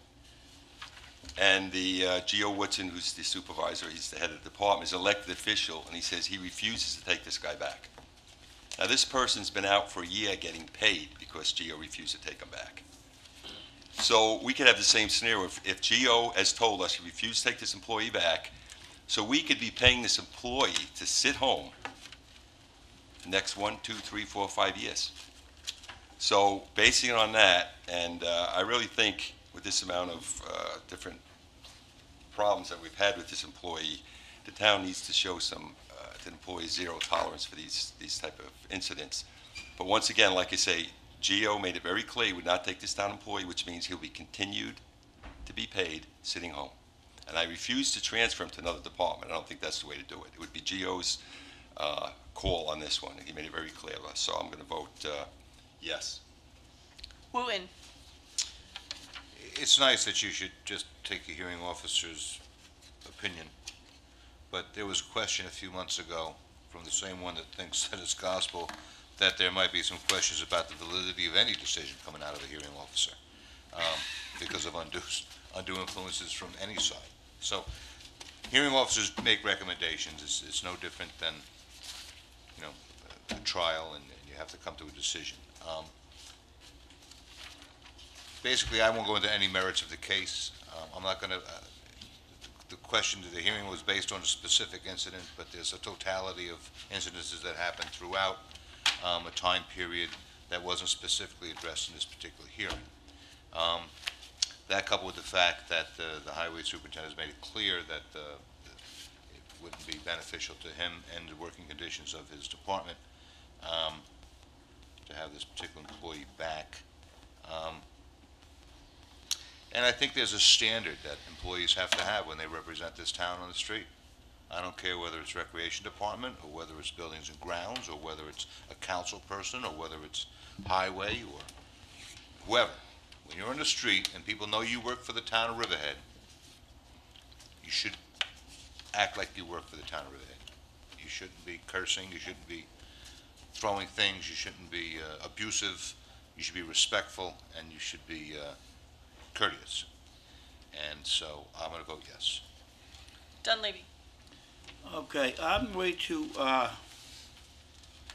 go with the hearing officer because this employee has been off getting paid for a year. And he was, had 2 charges against him. One charge he found not guilty, and 2 specifications. and one charge guilty. If this was a insubordinate employee that continued insubordinate all the time, except one incident, I would say, yes, we have to fire him. But this is an employee that was promoted by this town board on December 2010, and in August 2011, he's brought up on charges. He's a good employee. And if you listen to what the hearing officer said, she said in one of her testimonies, what emerged in testimony is pictured of a department somewhat with dissension, conflict, and confusion of alliances. It is in the view of the hearing officer that the best one might say of members of the highway department, boys will be boys. At worst, it would seem that there is a serious lack of leadership and team building among highway department personnel. So what we're doing is we're going along with the supervisor, who she says is really lack of supervision, and saying, let's get rid of the employee. Okay? Not me. Not me. So this is what's happening, and I really don't think that maybe the supervisor should be spoke to and have a correct supervision instead of saying, let's get rid of the employee and let the supervisors do what they want to do. So I'm going to vote no. Walter? I wasn't going to comment, but I think that the public deserves to understand the process at least. When an employee is brought up on charges, the supervisor can suspend the employee. The employee can be suspended for a certain period of time without pay, depending on the charges. The town supervisor did that. The town board did that. This employee then went through a series of hearings for two separate incidents. And what happens is the town board, you have a hearing officer that takes testimony, and it creates a record. And then the hearing officer makes a recommendation to the town board, and it's only a recommendation. I've reviewed the testimony, I've reviewed the record, and quite frankly, the hearing officer got it wrong. And I don't discount everything that you read, because there's a real problem in the highway department. But the hearing officer on this particular case is 100% wrong. And we sit in judgment of the totality of the facts and circumstances. We're not bound by the hearing officer's decision. Her job is to gather the facts and the evidence and present it to us and make a recommendation. In this case, the facts and the evidence are wrong. She directly contradicts herself in her decision, and so I vote yes on the resolution. Resolution adopted. Okay, at this point, we take not testimony. We take comment on anything that you'd like to discuss. We'd like you to limit your comments to 5 minutes. Sal. Sal Mastropolo, Calverton. First of all, Saturday night, I heard the ad on the radio about the music, but it never said what time it starts. 6 o'clock? Okay. It's 6 to 9. The public knows it now. 6 to 9, yes. Okay, next thing. Almost at every meeting, you guys vote on Chapter 90s, and you waive the fees for nonprofits. Okay? Isn't a church considered a nonprofit? And if we're waiving the fees for Chapter 90s, why aren't we waiving the building department fees for building permits for nonprofits? Yep, that's a slippery slope. Good question. I talked to the gentleman at St. John's today to find out what the status of the building permit was. And he said he was called by the town and they had a question about egress, which he satisfied with Sharon Close. And while I had him on the phone, I asked him, I said, by the way, are they charging you for this building permit, which you really didn't need because you didn't have to do any structural changes to the building? And he said, yeah, $440. And I said, well, I got to bring that up because it seems like the town is not consistent in its handling of nonprofit organizations. Well, All right, well, like I said, I'd like to wrestle this back and forth. One's a Chapter 90, right, which is really, the cost is more of the manpower to set up the tent or the showmobile or whatever might be needed. And We it's- do inspections in both cases. I know you do, but you're inviting some sort of gathering. There's some sort of a public gathering. There's just some public involved somehow. Fixing a vent over a stove in a church is more of a site improvement, whether you can argue the merits whether it needs a building permit or not because of what was being done. But I don't know about waiving the fee. I don't know. It's an interesting exercise because, churches being tax-free, and believe me, I'm one of the trustees of my church, but the funny thing is, Are they really I'm not nonprofit? saying we should waive the building department fees. I'm saying we should be consistent. If we're going to charge nonprofits for building permit fees, then we should charge Chapter 90s because they're both nonprofit and they both do things for the public good. Okay? The churches have soup kitchens. The churches have pantries that they give out food. The church gives out 200 turkey dinners to 200 needy families. Oh, yeah, They don't no, I ask know what you're who saying. the families are. The church has facilities for unwed mothers. Okay, so the church is definitely a nonprofit. that'd be an interesting. No, I have to agree. Local has to run that poll. That the churches are bringing this community together. And other things, they have AA, they do a lot of good for this town, and I really think that we should treat everybody evenly. And I've always said that whatever we do, everybody should be treated fairly. And if we waive the fees for other non-for-profits, we should waive the fees for churches too. That's how I feel. And that's cheap. There's another church in town that got a bill for like $16,000, I think, for renovation, which There's required another church getting ready to do a full expansion of a whole new church. looking at Will the building plans, fees for that? It's several interesting. inspections, things like that. Thousands So of them. I don't think the law allows us to waive the building permit fees. no, I think we looked into it. Okay, well, That would be I nice, think yes. we're We are inconsistent. consistently inconsistent. Yes. How does that sound? Okay, last item. What's the status of the cell tower at St. John's? It's been like Oh, 3 years. I don't think that were 3 applications. I don't think the proponents have moved forward with it.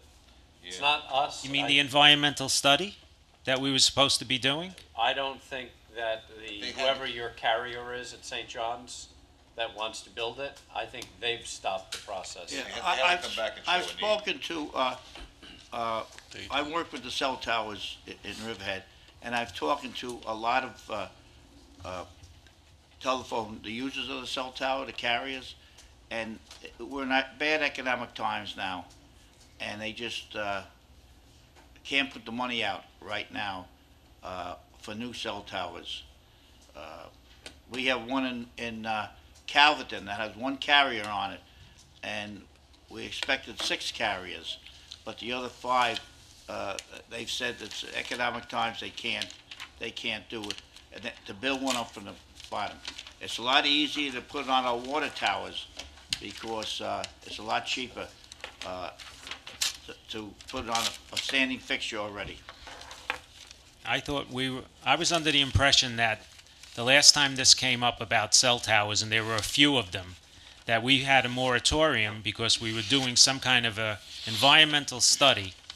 No, we Okay. project them, so they have to do an impact statement. Right, they have to, right. I Or- think the railroad was, they had to come in and show a need. And we were Okay. gonna hire a consultant for the town I don't think they could show a need. to work, and did we We ever didn't hire do that? it because when we decked them, they all went away. Okay, so we didn't hire that consultant, so it just, Okay, so you're saying that the carrier has backed off on the Correct. application? Yes. All right, I'll check on it Check. because he's currently paying $2,000 a month to the church, okay, to have the application active. Thank you.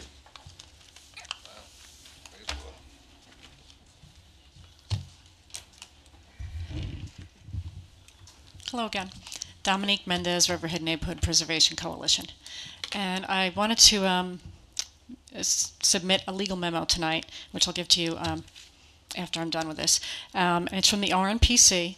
We retained Northern Environmental Law Center in Sag Harbor for this. And this legal memo addresses an issue that first came to our attention at a June 17th Planning Board work session discussion on North Shore Country Plaza project that's proposed for Wading River. The attorney for the Partridge family, who's Mr. Peter Danowski, took the position at that meeting that design and parking standards in the BCR zoning use category were not mandatory, but merely voluntary at the applicant's discretion. If this were the case, since design and parking guidelines appear in 13 commercial and multiple residential zones, then none of those standards could be enforced by the town. Of course, we don't believe for a second that this is the case, and the planning board's practice up until now is consistent with the only logical interpretation of this code, which the legal memo makes clear. And I'm going to read you a couple of excerpts from that legal memo for those watching in the press. From the legal memo, upon careful inspection of the Town of Riverhead's code, we find that this interpretation of these code provisions as mere voluntary standards is flatly inconsistent with the plain language of the code.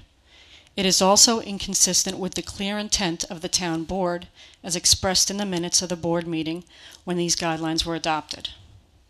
In particular, the Riverhead Town Code clearly says that these guidelines are to be applied by the board when it decides whether to approve or deny a particular request. The code specifically instructs the board to comply with the guidelines to the extent practicable as determined by the board. Thus, in reviewing an application that is subject to the guidelines, the board is charged with the duty to review the guidelines and determine the extent to which an applicant must comply with them, based on the standard of practicability. I hate that word. The term practicable is defined as reasonably capable of being accomplished, feasible. According to plain language of the statute, therefore, an applicant is required to comply with the guidelines to the extent that such compliance can be achieved. The determination of whether compliance can be achieved is left to the sound direction of the board, not the applicant. The use of the word guideline does not grant the applicant discretion to ignore those code provisions. This interpretation is also consistent with the language of the minutes from the town board meeting when it considered amending the code to replace the word standards with the word guidelines. As the minutes clearly state, design standards are intended to be a guide or measure for improvement. The word shall be recited, actually it says shall recited, they made a mistake, in provisions in each of those zoning use districts is intended to obtain compliance to the extent practicable. And last bit here, the minutes further state that the intent of modifying the provision to include the word guidelines was to, and this is exactly from the minutes, give the approving board some flexibility in adjusting design and parking standards depending on the site. Once again, this discretion belongs to the board, not to the applicant. So I wanted to give you a feel for the impact of treating these guidelines as voluntary. And I can tell you about a number of design guidelines that the applicant failed to include in the site plan based on this rationale. And one was the requirement for a minimum of 4 buildings. That site plan has 3, and one is over 23,000 square foot. It's a 23,000 square foot building. It'd probably be split into at least 2 buildings and be a lot smaller. Trees and landscaping, they ignored that one. There's a lot of trees and landscaping that would be required in that parking lot. It would really break up and change the look of it. Those don't exist in that site plan. That guideline was ignored. A central square or courtyard, that's very central to that zoning. That is not in the site plan. They felt it was voluntary and they didn't want to include that. Walkways for safe and convenient pedestrian access to storefront entries from all parking areas. Again, not in that site plan. The town code is under the town board's jurisdiction, and I was sure that you would want to be made aware of this tactic that could render useless design and parking standards that were codified in order to improve the appearance and usability of new development throughout this town. I'm confident that once you have a chance to read the legal memo in its entirety and consider it carefully, that honest consideration of the facts cannot lead you to any other conclusion but that these design guidelines can only be waived as part of the site plan process by the planning board. If it is determined that adhering to the guidelines cannot be reasonably accomplished, even if the applicant would prefer not to abide by them for whatever reason. I'm going to pass this legal memo up to you. It was sent. Have you met Jeff Murphy? I have not. Jeff, could you just stand up, Dominique? That's Jeff Murphy. Hello, Jeff. He is our new Building and Planning Department Administrator. Great. So if you could give a copy of that to him, I'm Yes. sure he'd enjoy reading that. Great, and there's one coming in the mail. I just don't know. It might have gotten to your office today. I'm not sure, but it might not have. Oh, no, I'm just gonna post it.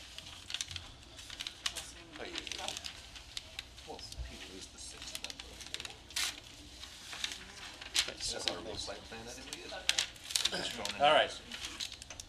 Thank you. Who are you? Oh, Councilman Vic Pruzanowski.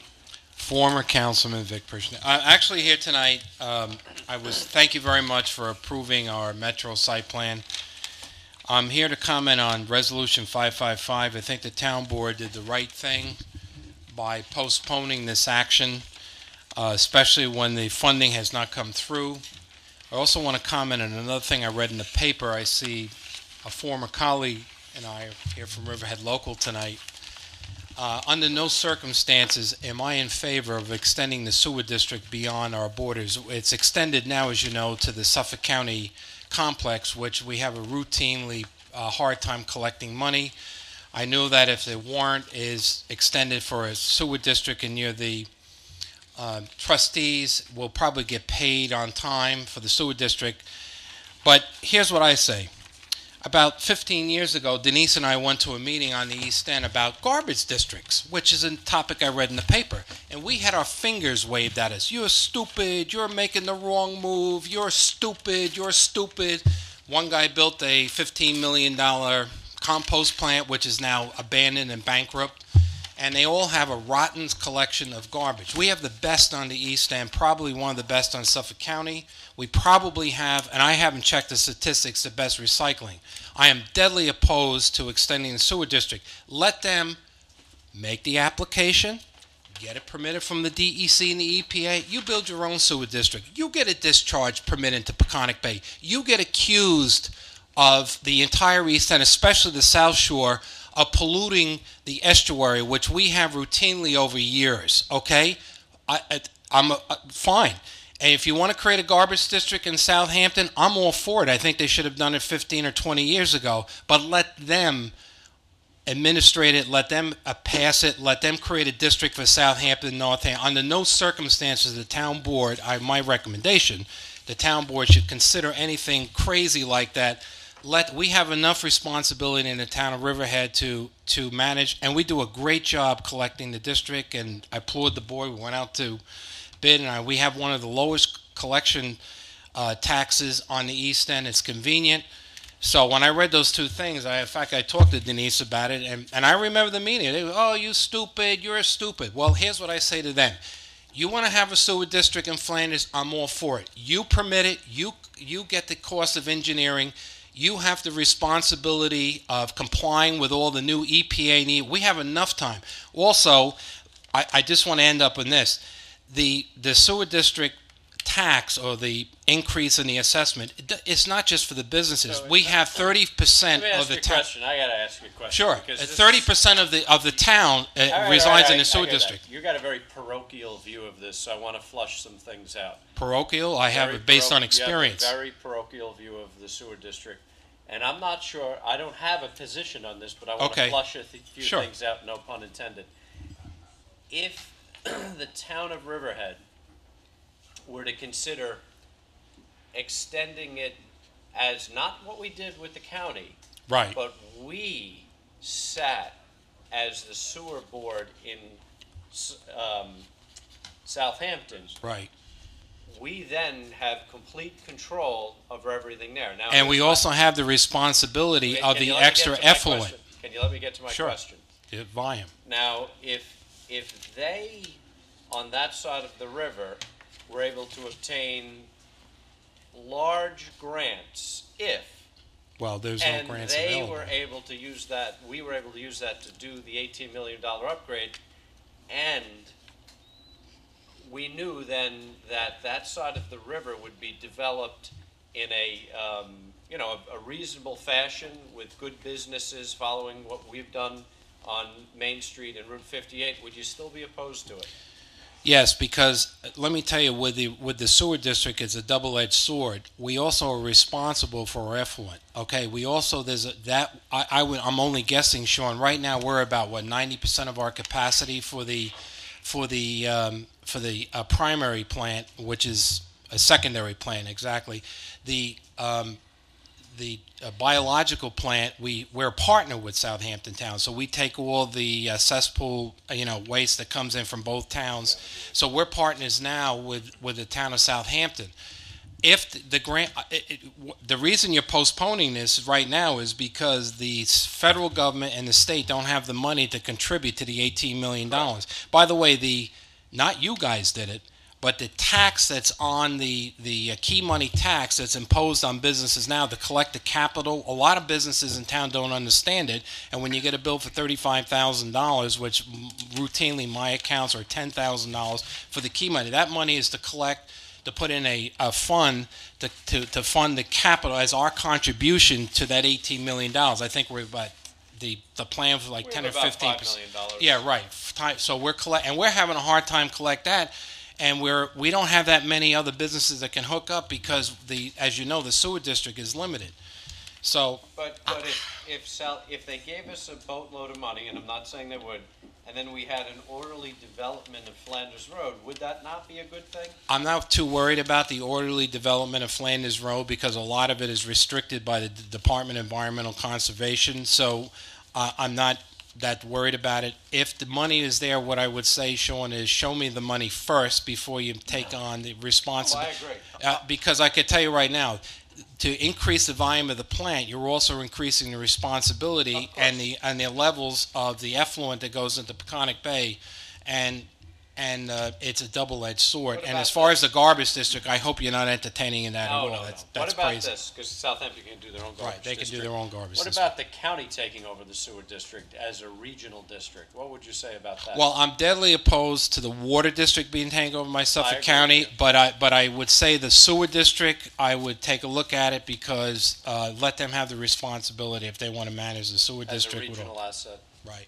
Yeah. The water district has different complications than the sewer. First of all, the water district is 95% of the town. It also has a lot to do with our land use planning for the town of Riverhead. It's a little bit different. And by the way, Jimmy said it before, a sewer district is a valuable asset for a commercial development because I'm going through one now in Brookhaven, as you guys know, and we have a wastewater situation where the town of Brookhaven built something and nobody has a record of the wastewater system there. And of course, I can't get through a health department without a wastewater permit. So you'd have to take a look at it closely. I think you're right. First of all, I don't think we're going to get that much money because the infrastructure and putting the sewer It's 100 to 1 to water. Is going to cost a lot of money. $100 to $1 to for extend the water for infrastructure sewer. there. Tell 'em. Plus, I don't think the town of Southampton will let us join them in orderly development of any of the That's town the of key. Southampton. That's the key. I don't think they will because they control it and they don't Well, want they outside do. It's to the town of control it. Southampton. They So I control the really- zoning and the business district. I really don't think it would help us. I think some of our water district goes one over there bit. too, if I'm not mistaken. They go So through a comprehensive plan for the Riverside area now anyway. yeah, they do, and go they need, and a hammer lot science of it they need sewer, and that's fine. So then create your own sewer district, hire expensive engineers. They're like our adopted home, Right. our adopted You're hometown right. over there. Well, the synergy between Flanders and Riverhead has Well, to it's be always, addressed because it's, and maybe it's because I'm upset that she beat you in the cardboard boat race, because she had a Fix was in, 2-paddle. Gabrielson. No, but wait a minute. She had a 2-paddle and you had the 1-paddle, and I thought the 2-paddle was supposed to think. But look, here's the thing. They're never, when I used to read about how it's Riverhead sewer plant's fault we have brown tide, it used to drive me nuts. I agree. Okay. And I think they realize that that's not the case anymore. No, I'm sure they do. But you should look at it carefully. Oh, yeah. No, You know, this is- proceed carefully. That's why we're not moving forward with that resolution. Well, the main thing, if there's no money from the state or the federal, again, you did the right move tonight to postpone it and tell the DEC they have to wait until there's some funding comes But through. everybody dumps on the town of Riverhead. No, If I agree, scavenger John, waste, and believe me, whoever I was on the board when they did it on a regular basis. And by the way, let's take the DEC. I remember the DEC said, you've got to shut the landfills down, blah, blah, blah, and we're going to fine you. Well, the town of Southampton, Southold, and East Hampton got together, and we defied the DEC.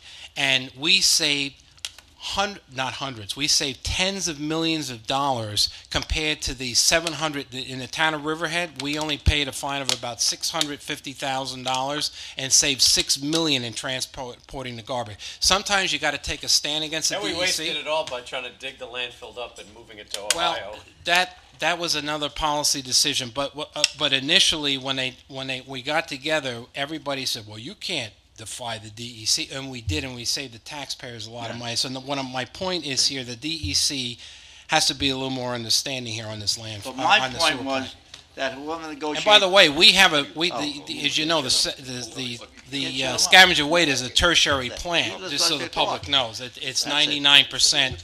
That's right. You know, and even our secondary plant is 98% nitrogen free. So. Yeah, but Vic, whoever negotiated the contract with town of Southampton for our scavenger waste really did the town of Riverhead a disservice, because we get 70% of our scavenger waste from Southampton town and Southold town. Well, we only bring in 15%. Okay, and the well, plant's in us, and we have to take care of the plant. Okay, and we have to give it an $18 million I will say this: upgrade. I took office January 1st, 1980, and that contract was in place. So I don't know who did that. I know who did it. Yes, yes. Joe and I, we took office January 1st, 1980. And we can't raise their fees any more than we charge a Riverhead resident. That's my point. George has got one foot out the door. Anybody else wish to be heard tonight? He's shooting it on the All right, can I get a motion to adjourn? Make a motion to adjourn. All in favor, aye. Aye. Thank you, everybody, for coming. You know what? It's too late for me to eat now. Here.